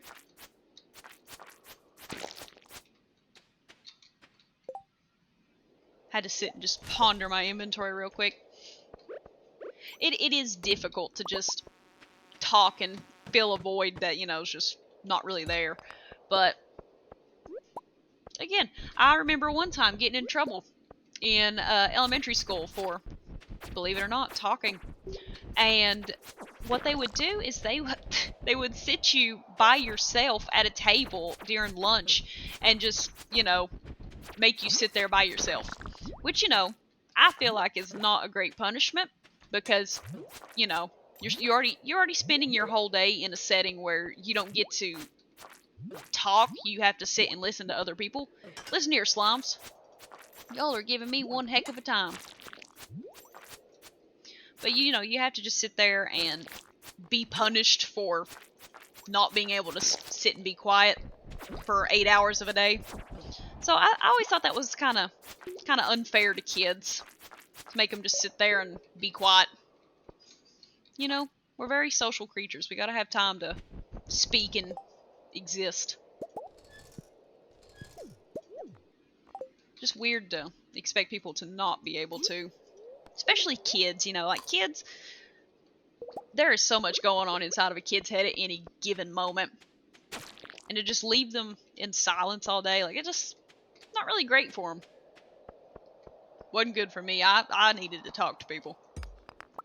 It didn't matter if it was the wall, it didn't matter if it was a brick. I would make buddies with anything.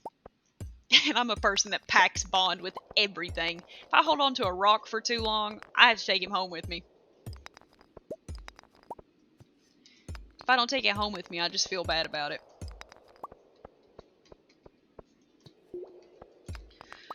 The key is if you overthink what's happening in the game, you'll explode. Oh, nope, we're leaving. Bye. Nope. Nope. Nope. I can't survive those things. And I am not losing my itty bitty inventory. I gotta catch a fish and eat it raw while it's still wiggling. Maybe not. Maybe I'll let the fish live, but, you know. It's a thought. They'll see what they'll think is a bear. Nah, it's just me. Bare hands straight in the middle of the water. Eating them.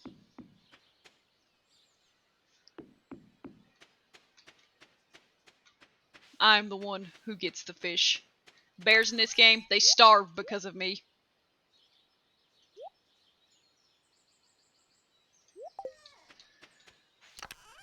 Listen, I'm talking about my best friend, the brick wall. Nothing can bring me down when I have my brick wall friend.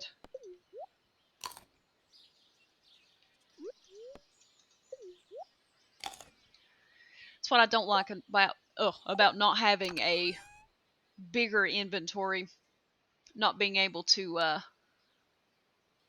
really have space to keep things that I can eat at random. Like, hold up, bug. I gotta eat this. No, them bugs, them little swarmy bugs, I can't, I can't make it through them. Okay, I'm gonna cut down some trees just to have a surplus of some wood, and then carry back on. In any other setting, though, I would have 100% died to those slimes. It's the streamer luck. Happens to everyone who starts recording themselves doing something. I don't even want to talk about those dragons. I absolutely suck at trying to get through those things. Like, man, you might as well put the nail in the coffin. I'm gone. Or I guess call Harvey since he works as my little ambulance.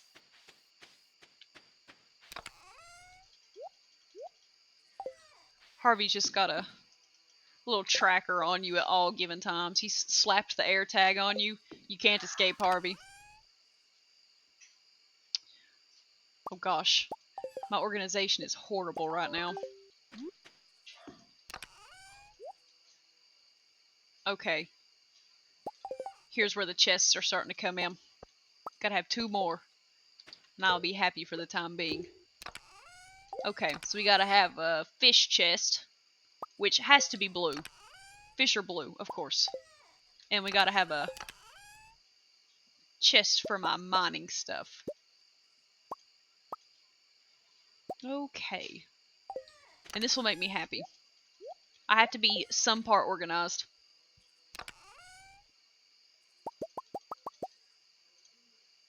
Okay. No inventory space. That gosh darn 1 row of inventory space. The bane of my existence. We will get a farming chest too. Go over here. You are a fish, but I got you from the mines. Smelt a copper bar. Okay.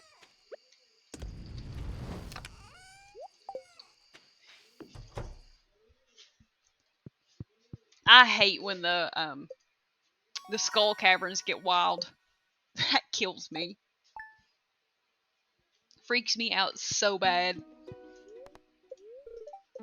That's where the panic comes from. Imagine thinking that I'm going to contain my livestock. They can go where they want. Predators don't exist in this game. Unless they do now. But as far as I'm aware, there are no predators in this game. Nothing's going to eat my ducks.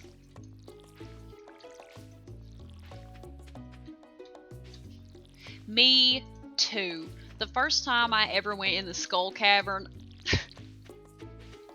I screamed the whole time. I couldn't help it. Everything was just coming from everywhere. Everything was trying to get me. What? Give me that back. I want no tree. I want a snack. Yeah, that first time in the skull caverns was not a good time. It's not my fault I wasn't prepared for it. I just went in expecting the best, and I got the worst. That's how it goes sometimes. You're just kind and innocent, and then you go into a skull cavern and you get beat up by a bunch of different creatures.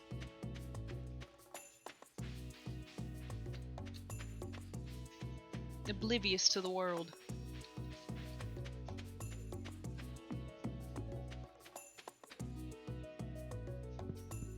Alright. Let's get on down through here. Alright, we're back at it again, except this time we can see in this level.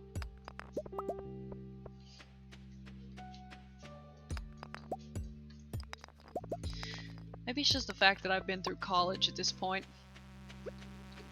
That the calmness just showed up.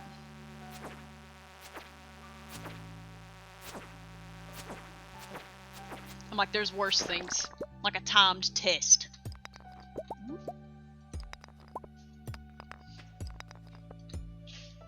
God, I never understood why they did that. Why they would time tests on you.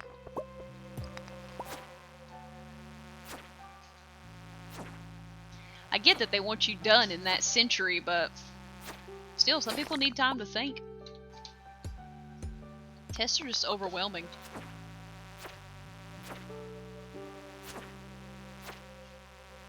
Come here, bug. That's what I thought. Come here, bug. I'm so sorry. You were just a kind, innocent creature, and I beat the crap out of you for no reason. Other than having the ability to. And a clipboard.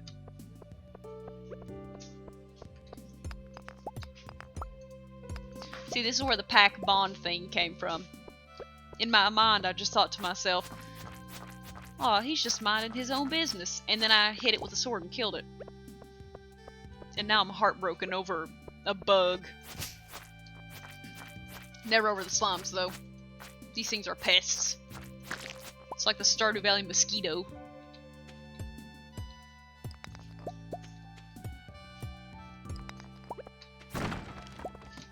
Very good.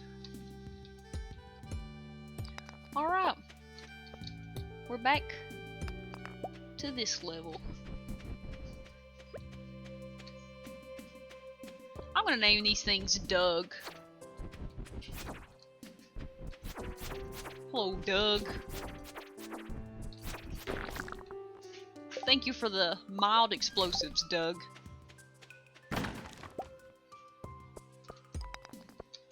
Such a good chap. Good sport. Come here, Doug. Oh, how did I not take damage from that? I walked straight into that. I mean, I'll take it. No damage? That's only a plus for me. And a minus for Doug. Doug, how dare you? There we go. Ooh, give me that earth crystal. I want that.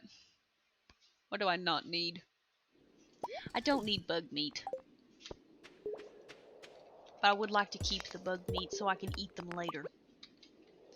I can't hit them now. It's just gonna hurt my heart.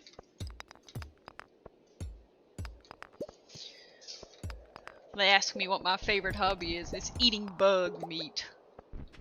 I kill bugs. I form them into the shape of a steak and then I consume them. Come here, you. Come here, Doug. You're rude to me, so I'm gonna kick your butt.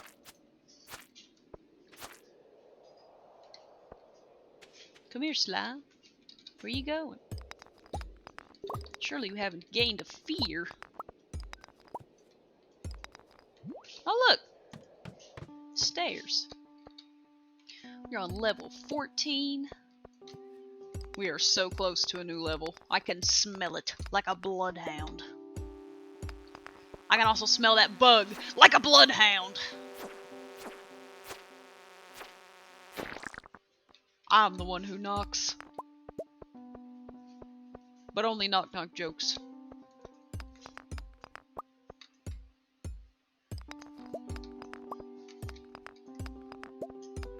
Except I have no good knock-knock jokes. Funniest joke I ever heard was an extremely long story, and I don't know why I thought it was so funny. But I told it in a haunted house once. And they also thought that it was the funniest thing. They almost broke character because of that joke. So here I was, okay, in this haunted house. And at the time I was blonde, so they kept calling me Blondie, which was very uncomfortable. And there was this area where they were like, hey, tell me a joke or you're all gonna die, which, you know, we weren't gonna die, but it was a life or death situation. So here I am. They point me out and tell me to tell the joke. And the only thing I can think of is a joke that takes at least 3 minutes to tell. And we all just sat in silence for a few seconds after it was done. And then they dropped the wall on us. So we all died. But they told me after the haunted house that it was hilarious, and I was like, thank you. I tried really hard. But, fun fact, here's another rationally irrational fear. I can't handle the sound of chainsaws during a haunted house. I hear the chainsaw, and it's the only time that my fight or flight reaction actually kicks in and makes me run. So at the very end of that haunted house, they actually had brought out a bunch of chainsaws. They revved them up, and then I was panicking, but I couldn't escape because they surrounded me. So I just stood there, cowling in fear at the sound of the chainsaws. And the guy that led us through had to move a guy over because they realized that I was so scared that I just wouldn't move. And when he moved the guy over, he like broke the dam for me to escape. See, I'm a big wuss about a haunted house until I get into it. Like, I am terrified of haunted houses, and I'm panicking and anxious the whole time, but the moment I go into them, my stress response kicks in, and I tell nothing but jokes while I'm in there. Or I'll just banter with the people that's in there. That's how I stay cool in a haunted house, is I just have I have a stress response that is only tell jokes or only banter with people. Very odd response, but I find that it takes all the fear out of it for me until I hear a chainsaw. I absolutely busted my nose at the end of my very first haunted house because at the very end, of course, always at the very end for whatever reason, they revved up a chainsaw and I ran face first into the back of a friend. I am very, very surprised I did not like break my nose or something. Because let me tell you, I was out of there. I do not stick around. The Fisherman Act. Nah, I do not stick around when it is a life or death chainsaw situation. It is such an activation of that fight or flight response that I can't stop myself from running. I just have to go. And I do. I'm out of there. Every time. It is the most activation of a nope button that there is. And man, do I nope my way out of there. They call me Lightning McQueen because man am I gone. Ka-chow, I'm gone. Disappeared. Never said I was funny, but can't handle it.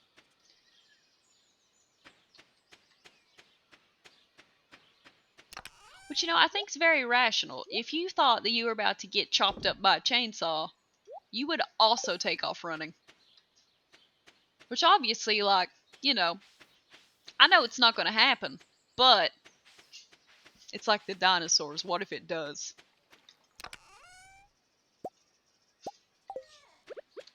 Get more of this grass out the way.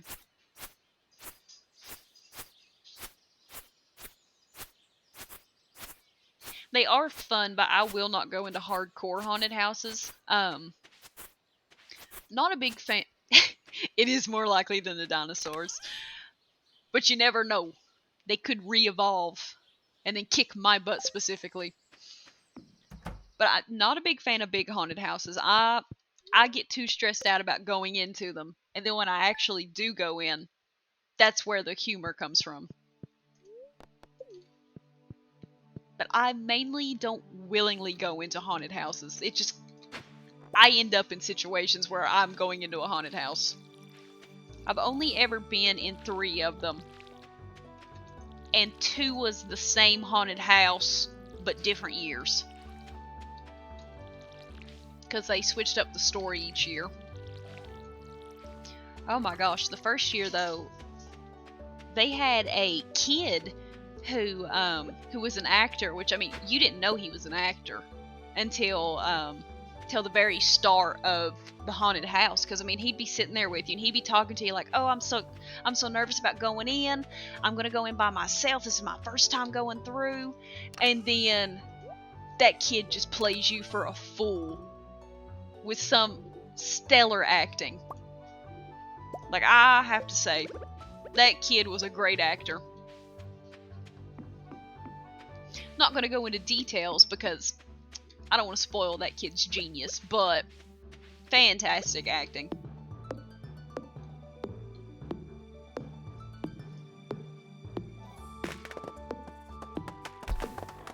I mean, the whole group was fooled.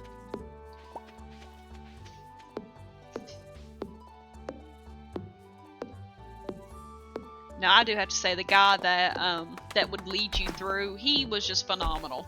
His acting was great. His whole demeanor about it was just, it was fantastic.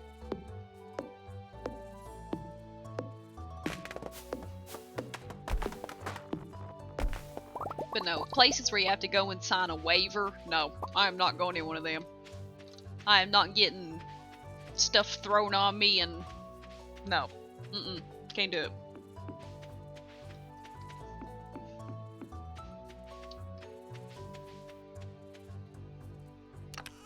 Forgot which chest I was going to.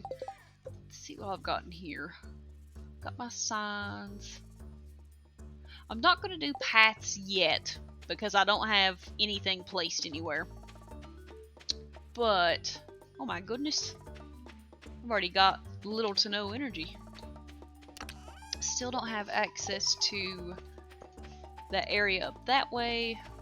The old, I don't even know what that place is called. The bathhouse. Something like that. Aha! Now we got access to the community center. It's what I've been waiting for, Lewis. Sup, Lewis? Let me in there. I'm gonna fix it up so good. With magic. And the sweat of my brow. It's gonna be fantastic, Lewis. You just wait. Well, it's not my fault you neglected it. You know, as his job as mayor, it's his job to make this place like the pride and joy of town. But he let it get to that point. So, yeah, it is shameful. Look what you did, Lewis. Look at that. Oh, these days kids would rather sit in front of the TV. Well, the TV's more entertaining than your community. It's not their fault they're more entertaining than you. Let me in there, Lewis. It's gonna be fantastic. Show me the Junimos. Little babies. The Junimos are so cute. I need to crochet one. That would be adorable. Little crocheted Junimo.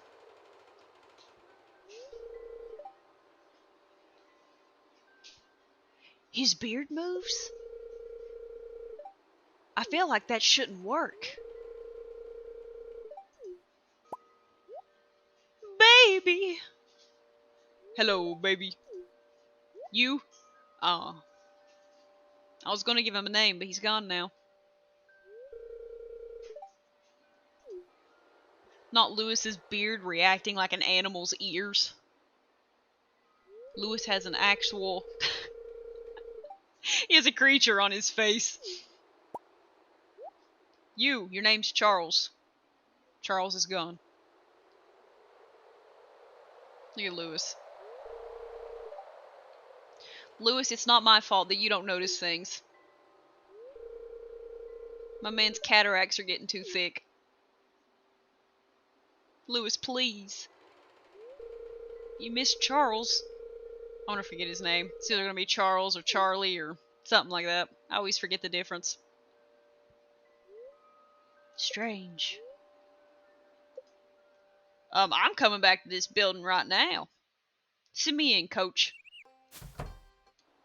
I'm gonna have this place so decorated. Let me in.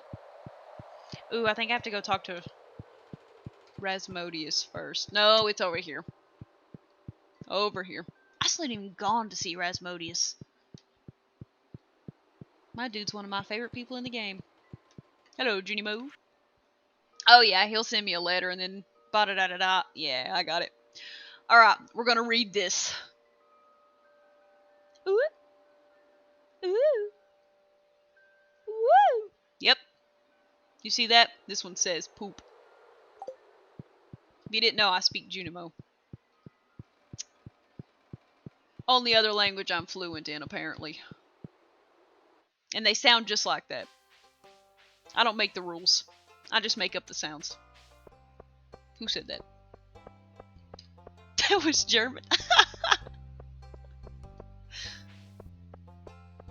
Did I just speak German?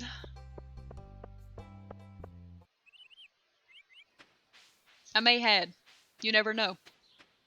I'm just so fantastic at all languages. I know every language known to man. And Junimo. Thank you, thank you. I know it was absolutely flawless. I've been speaking German for 5,000 years. Don't quote me on that. Unless you want to. Then you can quote me all you want.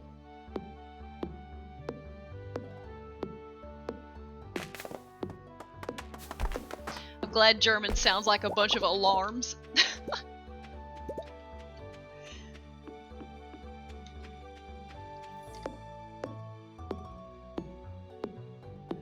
I've always found German to be slightly phonetic. Like, sometimes you can look at the word and you can kind of tell what it's supposed to be. Angry alarms. Sometimes you can tell what it's supposed to be. Sometimes it just, no, it just depends. It really just depends.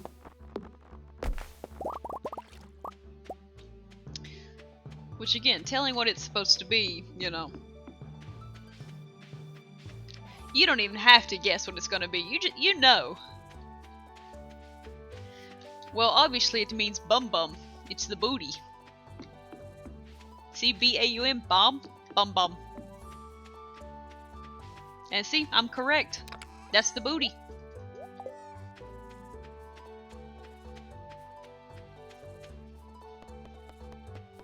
Nah, it's booty now. I have changed the German language. It's booty.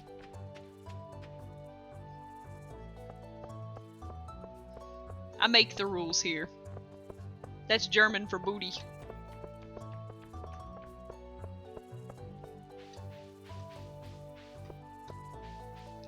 If you didn't know, I created your entire language. I wrote it once upon a time. The new word for tree? Let me stare at one and the word will come to me. Alright. Alright.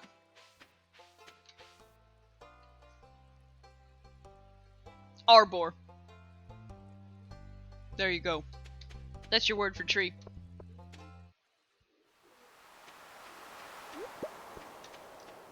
If they ask you what two trees is, it's arbor and cousin arbor. I hope you get that reference. It's such a good one.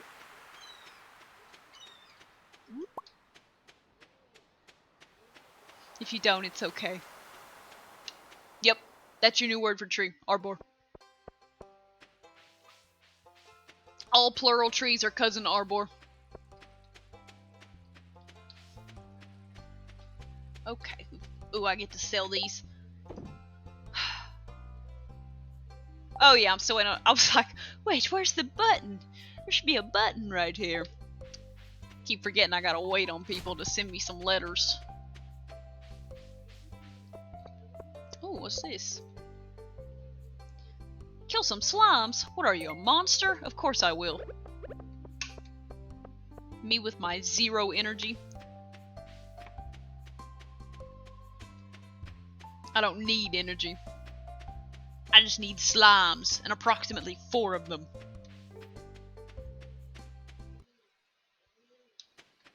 My blade will end so many.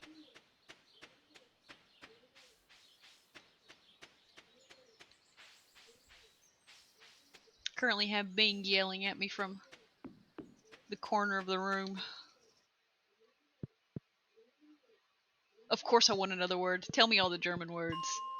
I'll change all of them.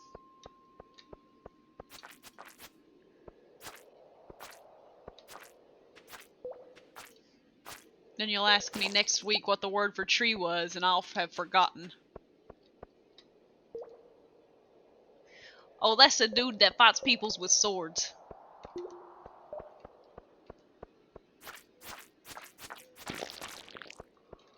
That's what that is. But the ones with the little stoppers on the tips.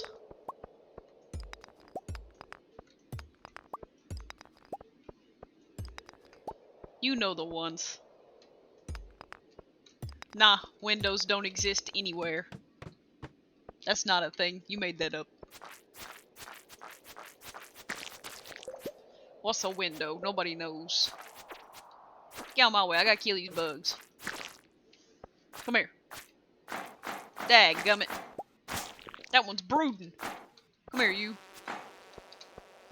I did. Over here making up things. Holes in the side of houses to look out of. What a crazy concept.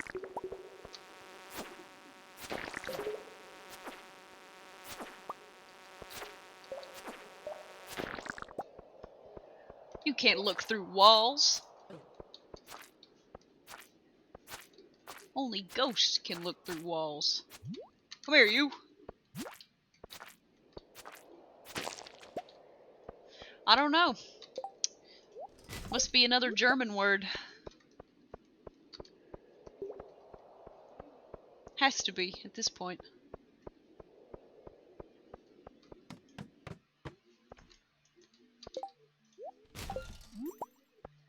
That means I get to change the meaning of that too.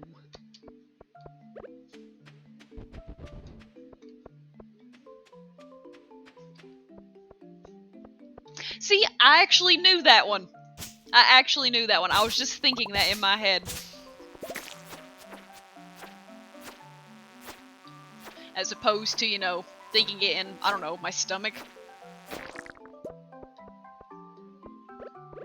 You know, everyone thinks in different locations, apparently.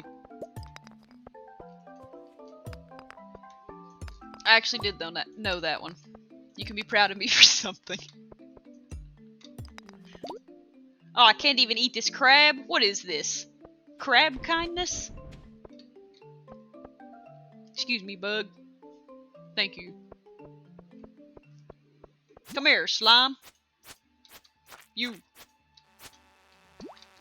Listen here, bug. Don't protect it. It has to die.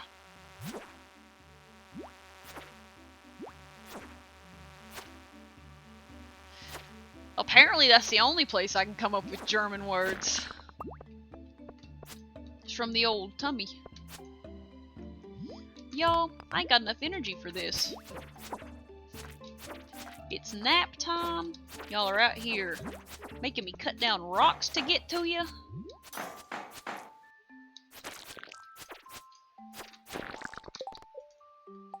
Oh my goodness, I got one more to get. I think I have amethyst. Give me, bug.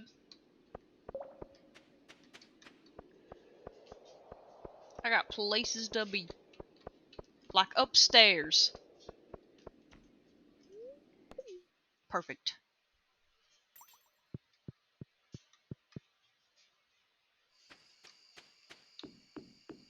I think I knew the word for ambulance at one point. I might still know it. I don't know, it's like you learn little things.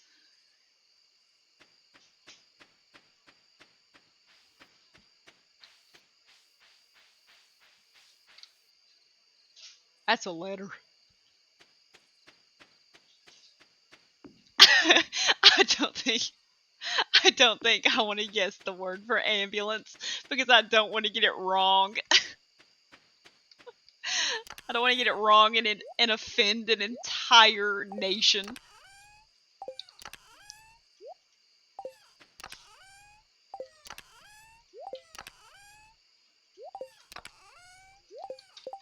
I would be the person to do that. Just say the completely wrong word and then have a whole nation just be like, you're awful.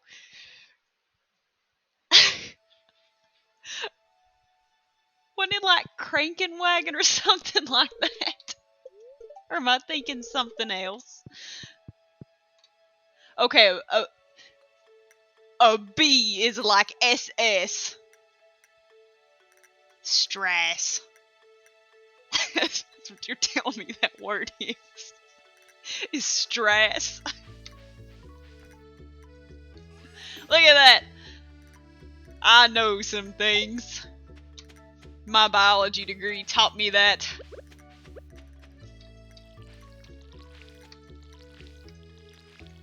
It's just... It's such a comical word. Oh my goodness. Okay. Let me think. I gotta think of what stress could be. Ah, of course. Me, who wrote the German language. It's grass. Perfect. I know everything. And everything knows me.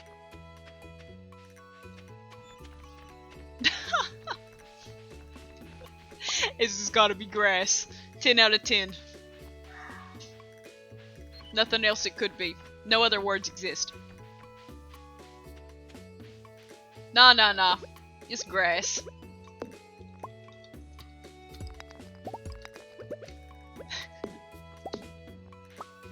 It's like trying to teach a toddler a language.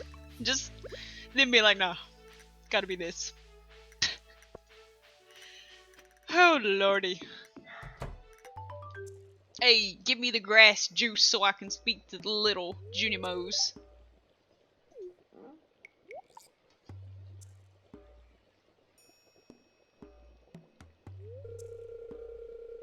Hi, Rasmodius. Did you find them? The arcane truths?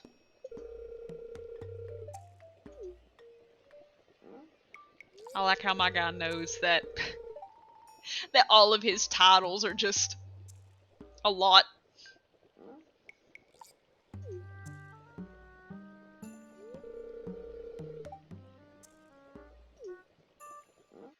What you showing me? It's almost like I might know. Charles, no!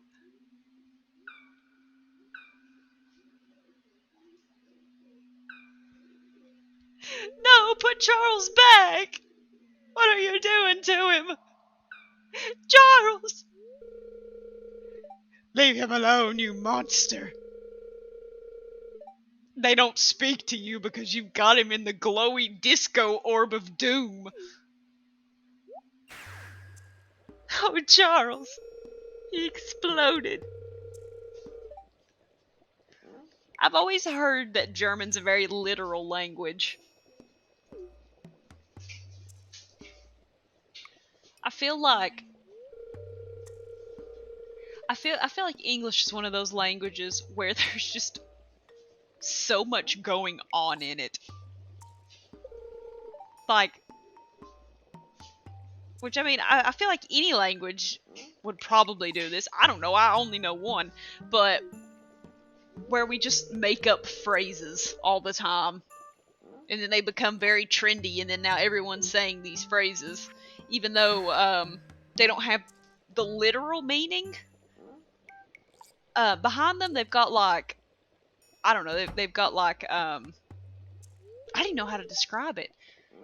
It's like, I don't know, what's a phrase that people say that mean something weird literally, but I don't even know what I'm trying to say, man. It's like, you know, I can't even think of an example. I don't know why I'm trying to go down this rabbit hole, because it's not working. I have no examples.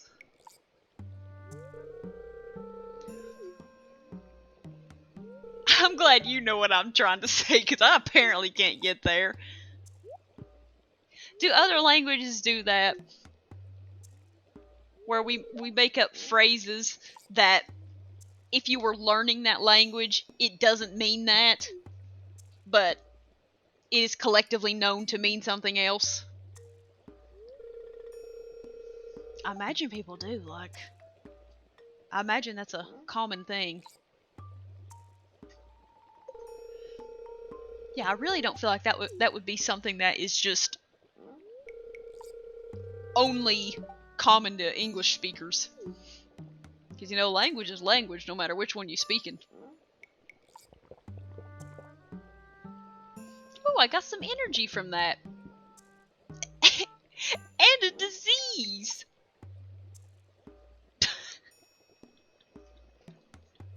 Got energy and just a straight illness.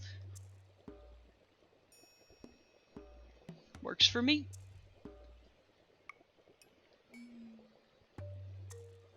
I see trees. In my stomach. I am. Extremely high now. He gave me some green juice and now I'm gonna throw up. Oh my gosh. He put me on such a stupor, I just ended up back outside the door. What a trip he took us on. Alright. Let's see what they want. I got all that.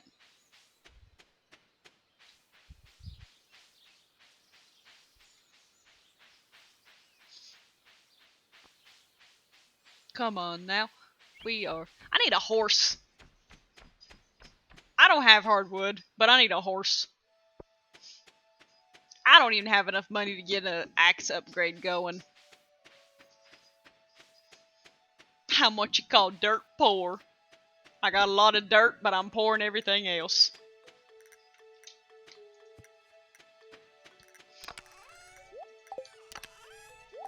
Alright. So we needed this, this, and this. Approximately known as those. The weather is petals.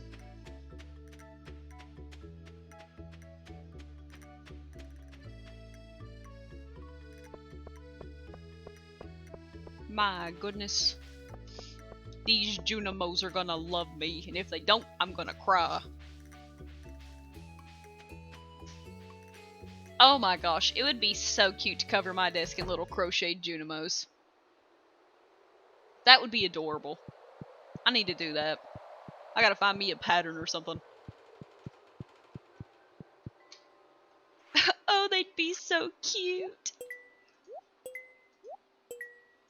I am looking at one point doing a day out of the week where I crochet and just make something.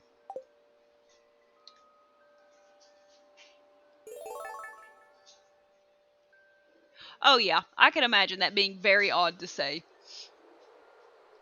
Especially if someone mishears you, they're gonna assume the worst.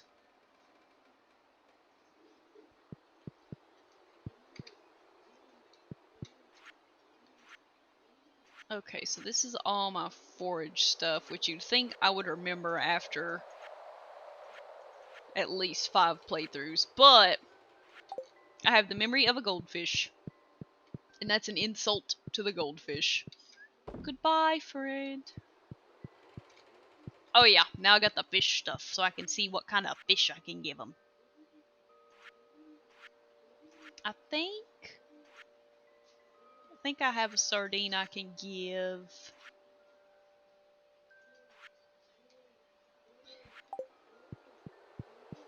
It is funny how languages have words that are fine to say in their language that it's like words burned into tidbits and like you just say that.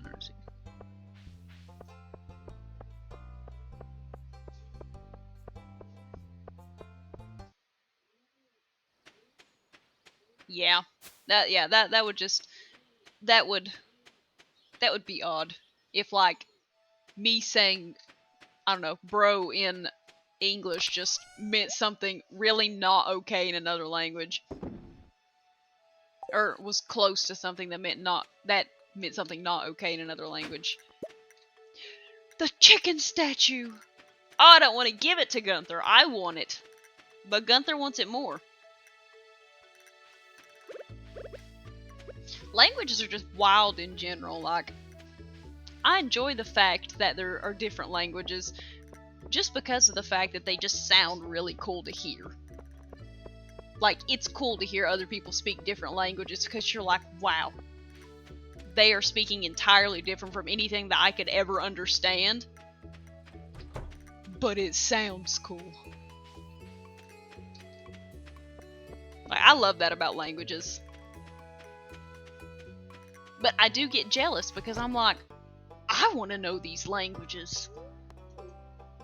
Because I'm like, I feel like I could sound cool too.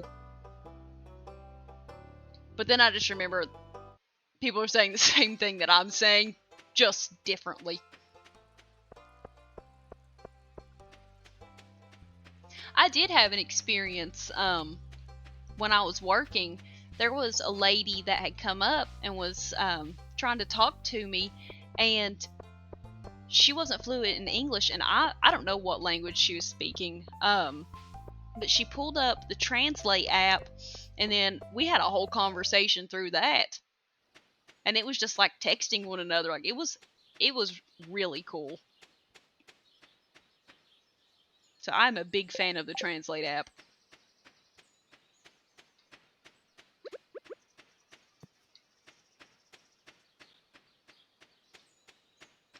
I don't know. I think a lot of people have bad feelings towards other languages. Like, in America, it's common for people to get mad at hearing other people speak different languages because they're like, oh, what if they're talking about me? But like, it's just so neat to hear people speak different languages. I'm always curious of what people are saying, but I'm more just fascinated by what's coming out of their mouth. Because it's entirely unlike anything you've ever heard before, and then you're like, whoa, that's a whole conversation.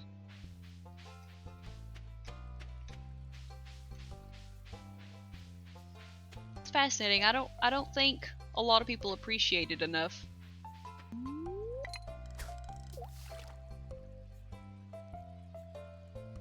Because then it's like, all of those had to be created. Like, even the one I'm speaking, they all had to be created. And it's just a whole wild concept. Like, people had to decide what they wanted to call things, and people had to agree, like, yeah, this should be called that. I don't know what went behind creating languages. I just know people probably pointed at things and said a word until it stuck.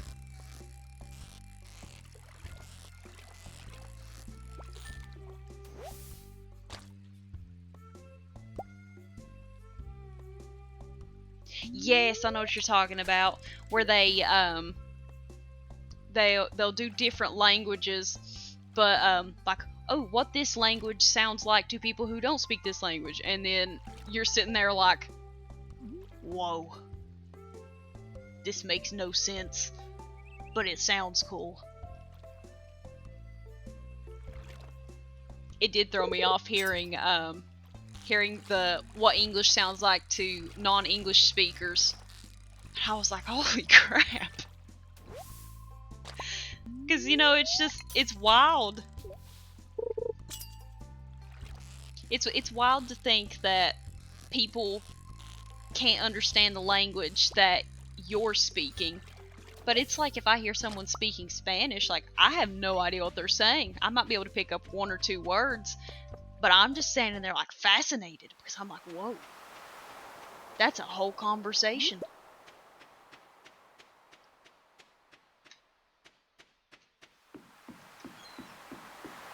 People's just cool.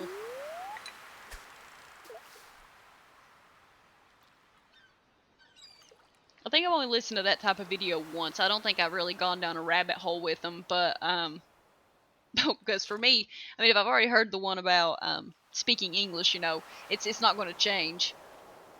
But no, it's great. Or you listen to videos of like a line in a show where people will say that same line in different languages.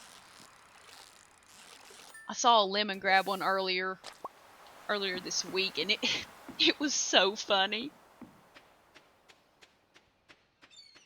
Because you're used to the way that it sounds in your language, and then when you hear it in the other languages, you're like, yeah, that was close, that was close. Or some of them are just way off, and you're like, oh.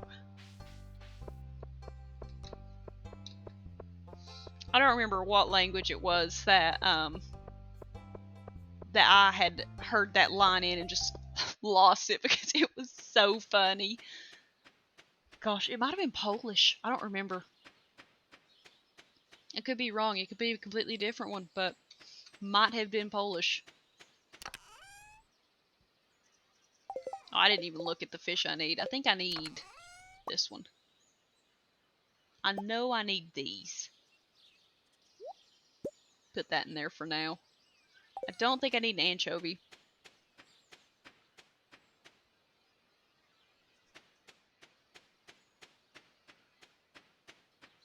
Can't wait till I get stuff opened up.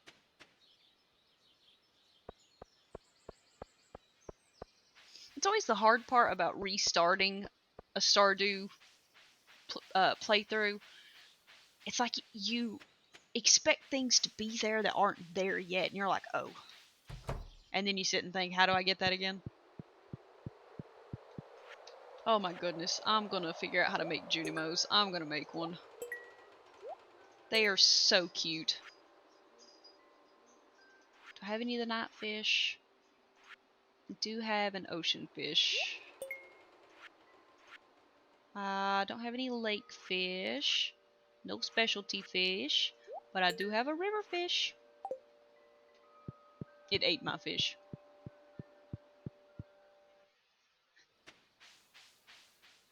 And see, that's just the way German sounds to me. Like, it just sounds like words that, for me, have no meaning. But for anyone that speaks German, that's a whole language. For me, I have no idea what people's saying, but I'm like, man, that's cool. It's all just fascinating. Like, just humans are fascinating. That probably makes me sound like an alien, but you know, humans are fascinating.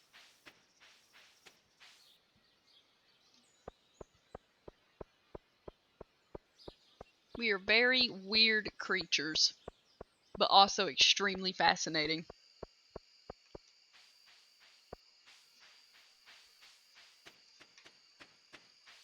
We really just like evolved on this planet and then said, I'm gonna make things. Someone said, what are the things you're gonna make? And then humans said, yes. I was looking to see if there were any. What are they? Oh, wrong. Wrong one. Fish tank. Look and see if there's any cockles on the beach. Ooh, I do have a crab. I need to run a crab over there. Oh, what? Oh, it's the Linus cutscene. Linus, get out the trash. Linus, I'll bring you some cookies. Please, sir. There's probably old socks in there. Not gonna lie, though. You can find some pretty cool stuff dumpster diving.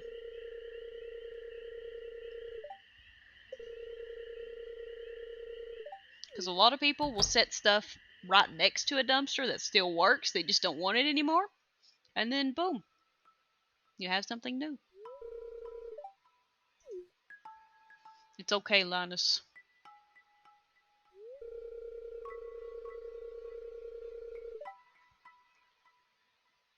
I'm sorry, who's cooking a whole meal and then sticking it in the trash can? They're like, yeah, I spent over an hour making this food. I'm gonna put it in the trash can. Let's be nice to him. No need to make him feel bad. Except we could make him feel bad, but we're not going to. Why be rude when you could just not? I did. I scared off the raccoons.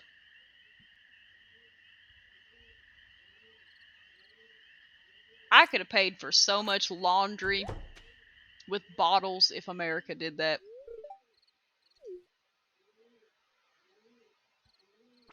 Because in college, well, at my college, laundry was like $1.50. So every time you wanted to do laundry, you had to pay like $1.50. So one full load of laundry doing like washing and drying, you had to pay like $3. So I just think about the fact that if we had some system like that, it'd be fantastic.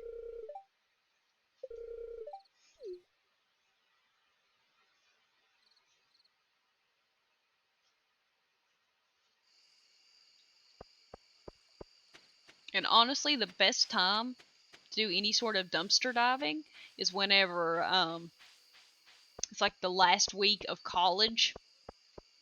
People are setting stuff out next to the dumpsters at their dorms because they just don't want it anymore, or they can't fit it in their vehicle or something. They don't want to come back for it. You can get entire things just from that. Completely fine. They just didn't want it anymore. I need to take a crab up here. I wish that we would have things that would have like incentives to do all that.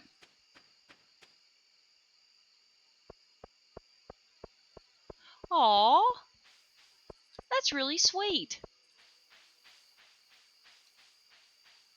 Why can't America be more nice?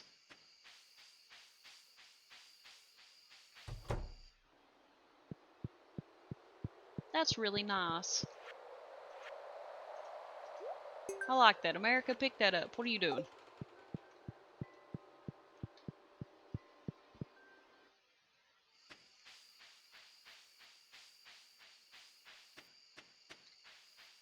There's just not a lot of incentives for people to do stuff like that in America. Like, there are no incentives for recycling or anything like that. Which, I mean, the incentive of just things not ending up in landfills isn't enough for some people. But it'd be really nice if people did that. Or were given actual incentives to do things. And that's like a pretty easy thing too, just give back a bottle, you get 25 cents. Like, that's awesome. And my mom is an absolute sucker for quarters. If my mom finds a quarter on you, it belongs to her now. She gotta have that car wash money. Very serious about it too. Don't know why, she just is. Oh yeah, I don't have my scythe on me. I thought, there's something missing here. Very nice. And then I think potatoes are okay, good, they're not a quality crop thing. But they are a spring crop thing. Okay, so we need... There's my parsnips. One of these. We'll need one of these, so I'm gonna do that for now. And then I'm gonna keep this and one of these. And I'm gonna keep a tulip.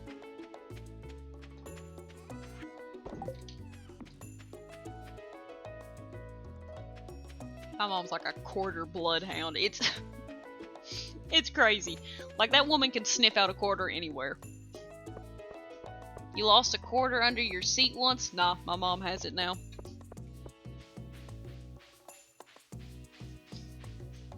But man, did I need quarters to do college laundry? I needed a whole bunch, but Lord, you couldn't get one off of Mom. She will not give up a quarter unless it's to a car wash.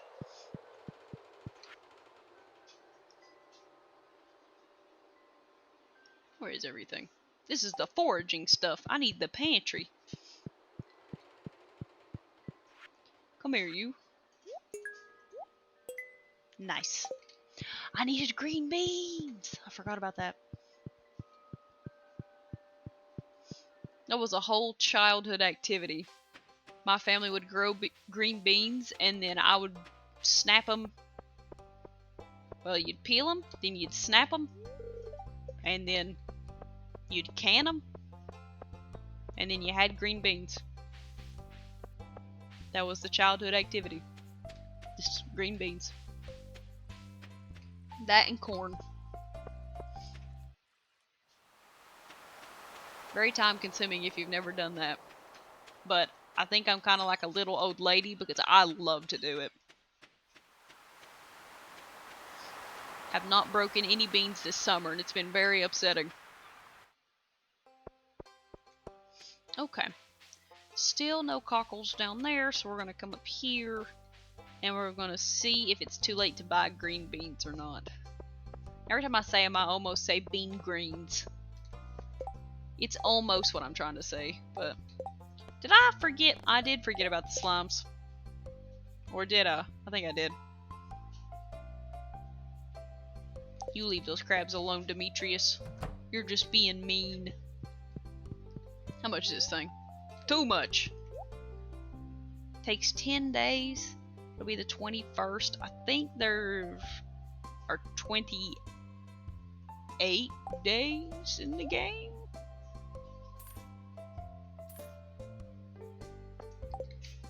I think so.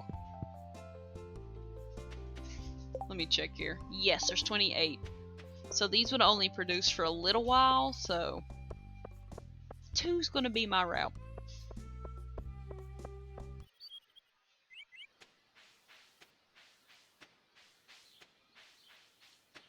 I didn't grow up on a farm. We never had farm animals all out and about, but my cousins have a barn, like horses and all that, but my mama was the one that always put out gardens.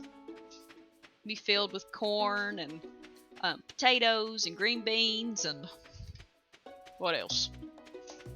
She'd always plant blackberries and what else? Onions. Always planted onions. Whenever she'd fix supper, we'd go down and pull up a few onions, and I'd have to take me a little Walmart bag and a knife and clean them and cut them up down there. Corn and strawberries. I always loved working in corn. But I always hated silking corn. That was the worst part. Never liked that. I'm too tedious about getting the silk off. If every ounce of silk is not off of that corn, I get very upset about it. I'm like, come on now. I think it's because Mama always talked about having, getting silk between her teeth. She'd be like, I don't like silk between my teeth. So, I was like, I gotta make Mama happy. I don't think she put out a garden this year. I don't think she put one out.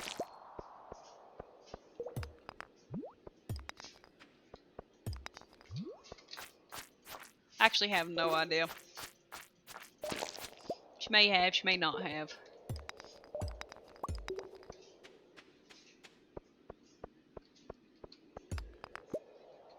But I've always enjoyed that kind of stuff.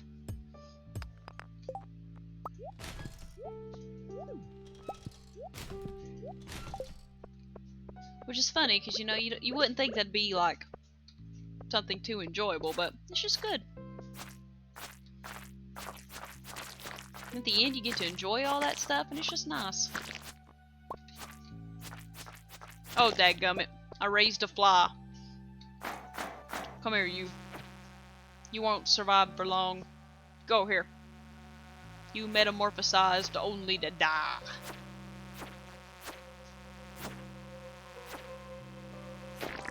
I don't think we ever put out strawberries. Though I did have a friend who, whenever they would grow strawberries, she'd turn her guinea pigs loose in the patch and let them eat them. It was adorable.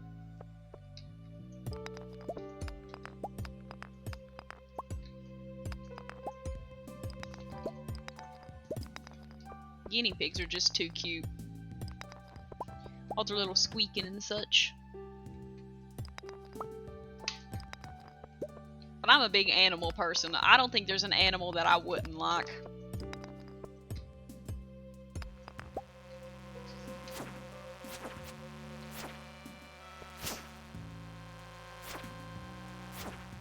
There's hardcore focus on this bug right now. You've never seen so much focus. Alright, focus is done. Get rid of these bugs. I did too, once upon a time. Don't have them anymore, but I used to have some. Such cute little boogers.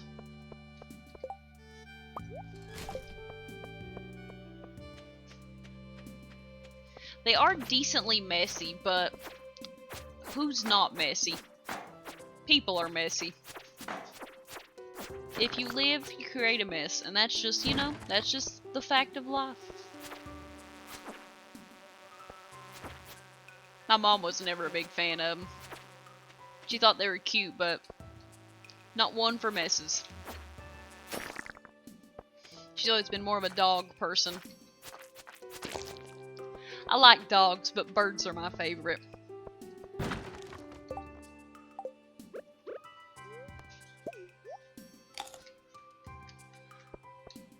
Which you won't hear them now, but occasionally you'll hear my dogs carrying on.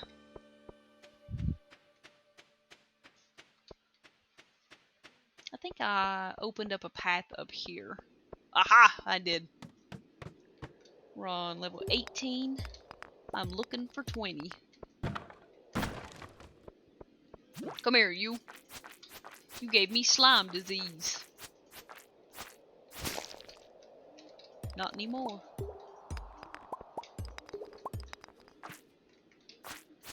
Come here, you two.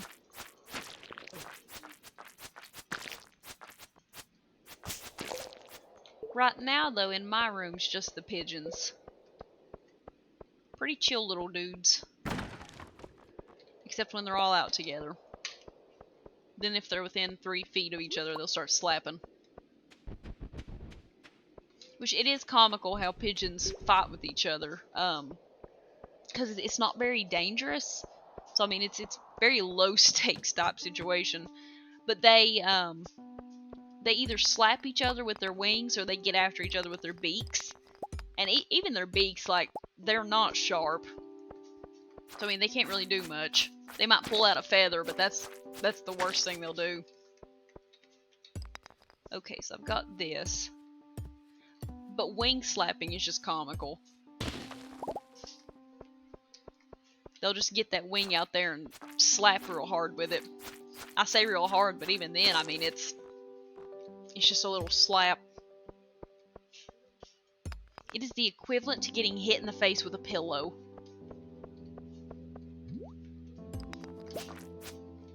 That's what it's like to get wing slapped. Because it's happened to me on 2 occasions, and those 2 occasions have been very recent. But old Broopy, he's been getting in Bing's cage and trying to chase him out, and I ain't having that. We're not changing the hierarchy.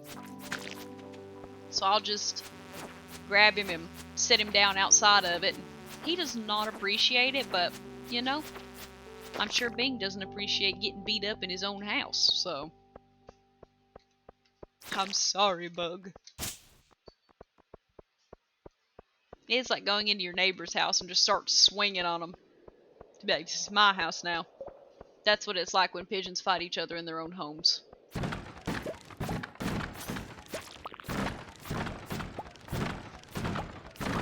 Like just going and being rude to your neighbor.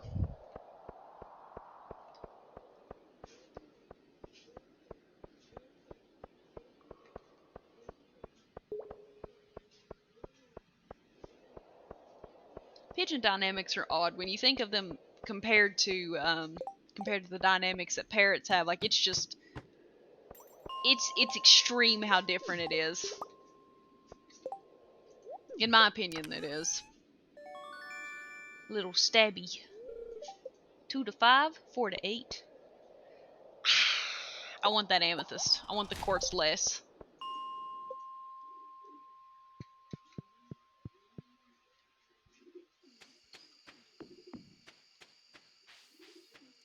You might actually be able to hear them now. Let's look back here and see what they're carrying on about. Alright, so Bing seems to be hooing at Bubs, and Bubs does not care. Bubs is saying, leave me alone, don't coo at me, do something better with your day. And Brippy, who knows what he's carrying on about. He's always got something to fuss about. He's the big man in the room. Quite literally, he is the biggest bird.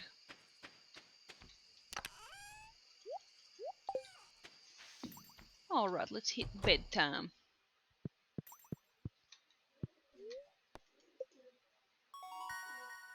Nice. We got a little bit more money, which we have been highly needing.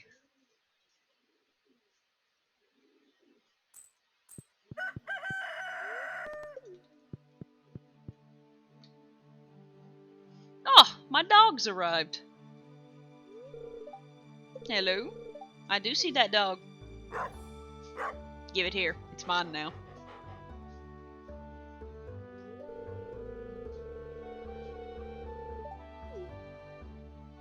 Whoever left this dog, I'll kick their butt, but thanks. Yes, it could. What a name. Nah. We're gonna name it... Oh gosh. We're gonna name it Maggie after one of my dogs. I do know what happens. It just... I'm pretty sure it just disappears. I think it's just gone. They're like, oh, okay. And then the dog's gone.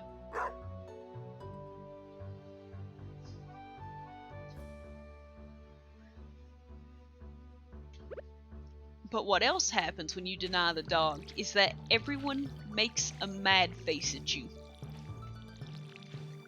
Who's everyone? Literally every person on this planet. The Egg Festival. I don't know about everybody else, but I'm gonna find this dog and I'm gonna pet it. Where's the dog? Hey, don't I get the dog? Where's the dog? Where the dog at? You in the house? Yeah, you are. Aw, sleep on the carpet. Come here. This is your carpet now. You get to sleep directly. Oh, lordy. You get to sleep almost directly in front of the fireplace. Where good dogs belong. Coziest spot in the house. I was doing something.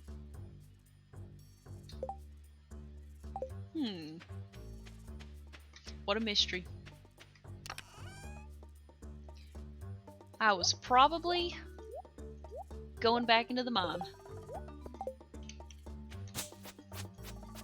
Oh yeah, look at that speed. I'm a danger to everyone. No one can withstand the speed of my small sword. If anyone dare tells me that my sword is small, I'll get him! Like this! Like this! Like this! That's what I'm saying, bird. I'll get him! Like this! I'm the scariest thing Stardew Valley ever created. The moment I submitted my character design, earthquakes happened in this game. People understood true fear. Now deploy the me.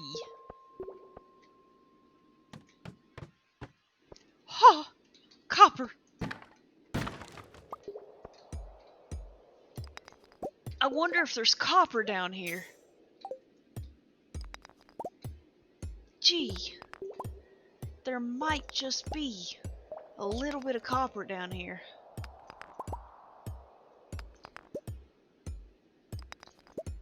Good Lord.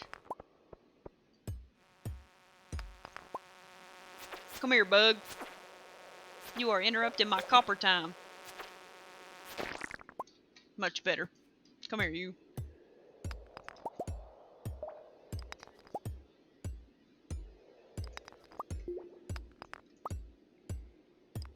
There's not been a single playthrough where I have denied the animal. Because I'm not a monster.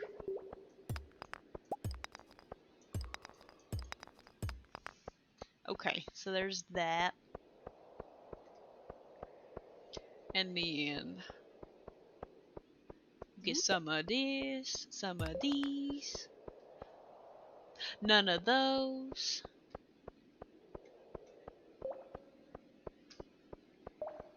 And we out of here. The music has started. That's how you know these guys are around. And also by the fact that this is just where they spawned.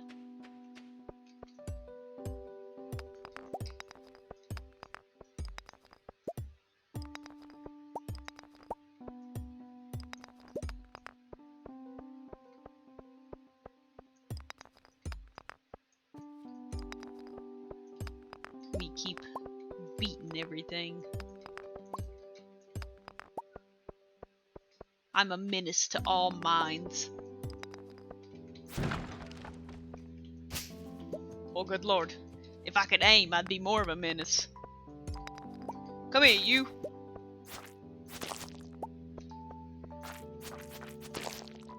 We are not letting flies get created. Most aggravatingest things known to man. Okay. I think I am almost content with this level. I still need... Come here, you! To upgrade that inventory. Because life will be so much better. Having the tiny inventory is the worst part of the early game. We'll have to say. Worst part of the early game.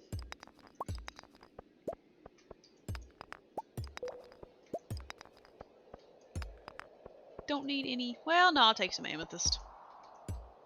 Wasn't going to, but then I thought about it for a few seconds and I thought, but it's shiny. Look at those shinies. How could you say no?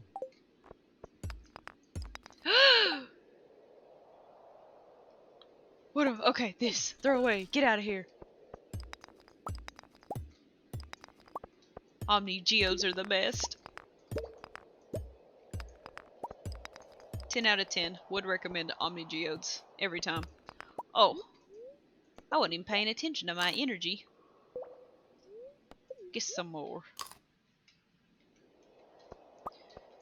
Rookie mistake. Not watching my energy.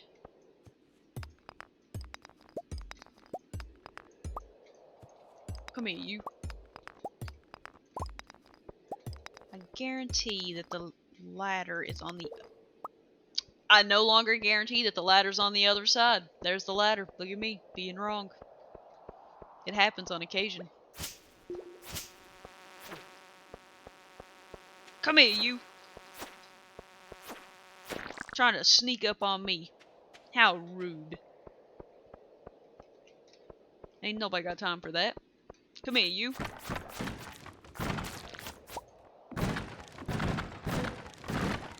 I'm committing atrocities. Hello, tiny knife. What's your name? Nice. Oh, look at this one. Guess I gotta eat my radishes. How's this sword? So much better. That sword's my friend now.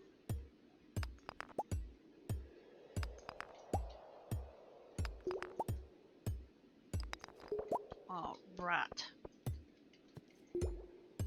I will say this is going to be my last day on the stream, but I will pick back up tomorrow.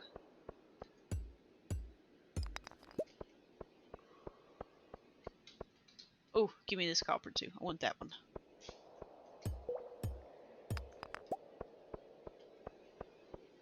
My last Stardew day.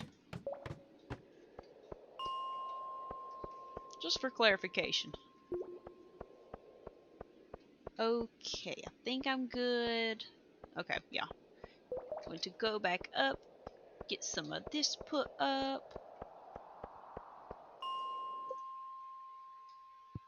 Need to bring that little bomb over here and blow that little spot up.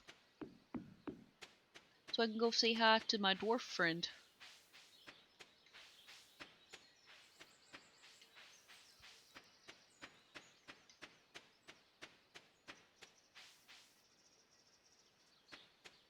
I feel like my hair in this game is the exact same color as the bug meat. If not the same color, very close to it. Like it looks a type of way.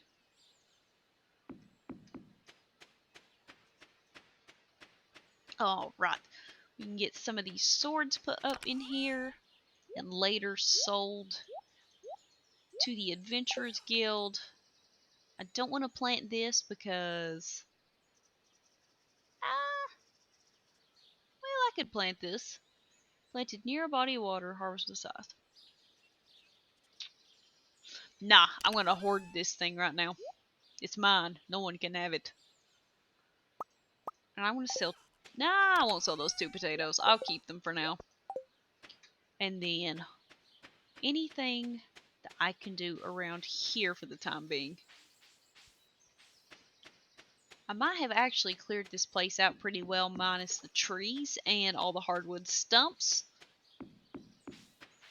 But I will be working on getting some stuff upgraded. Because that just has to be done.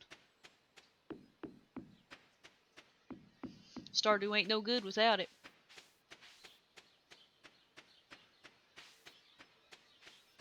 Let's see if I got it down here. Okay, yeah. So things are looking good on the farm for the time being. I lied. Over here looks like trash. Come here, you. How dare you. Making me look like a goofus. It's true, but still. Come here. The river ate my stick. Well, all's well that ends well for that stick. It belongs to the water now. No, you. Come here. And then we'll donate this on the next time. So let's hit my little organize button. It's not how I'd like it to be, but it's about as good as it's going to get for now.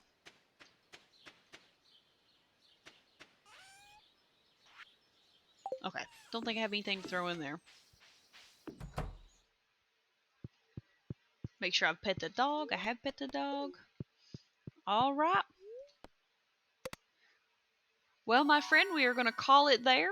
I appreciate you hanging out with me this stream, and I hope you'll be back for the next one. Have a great rest of your day. Bye, friend.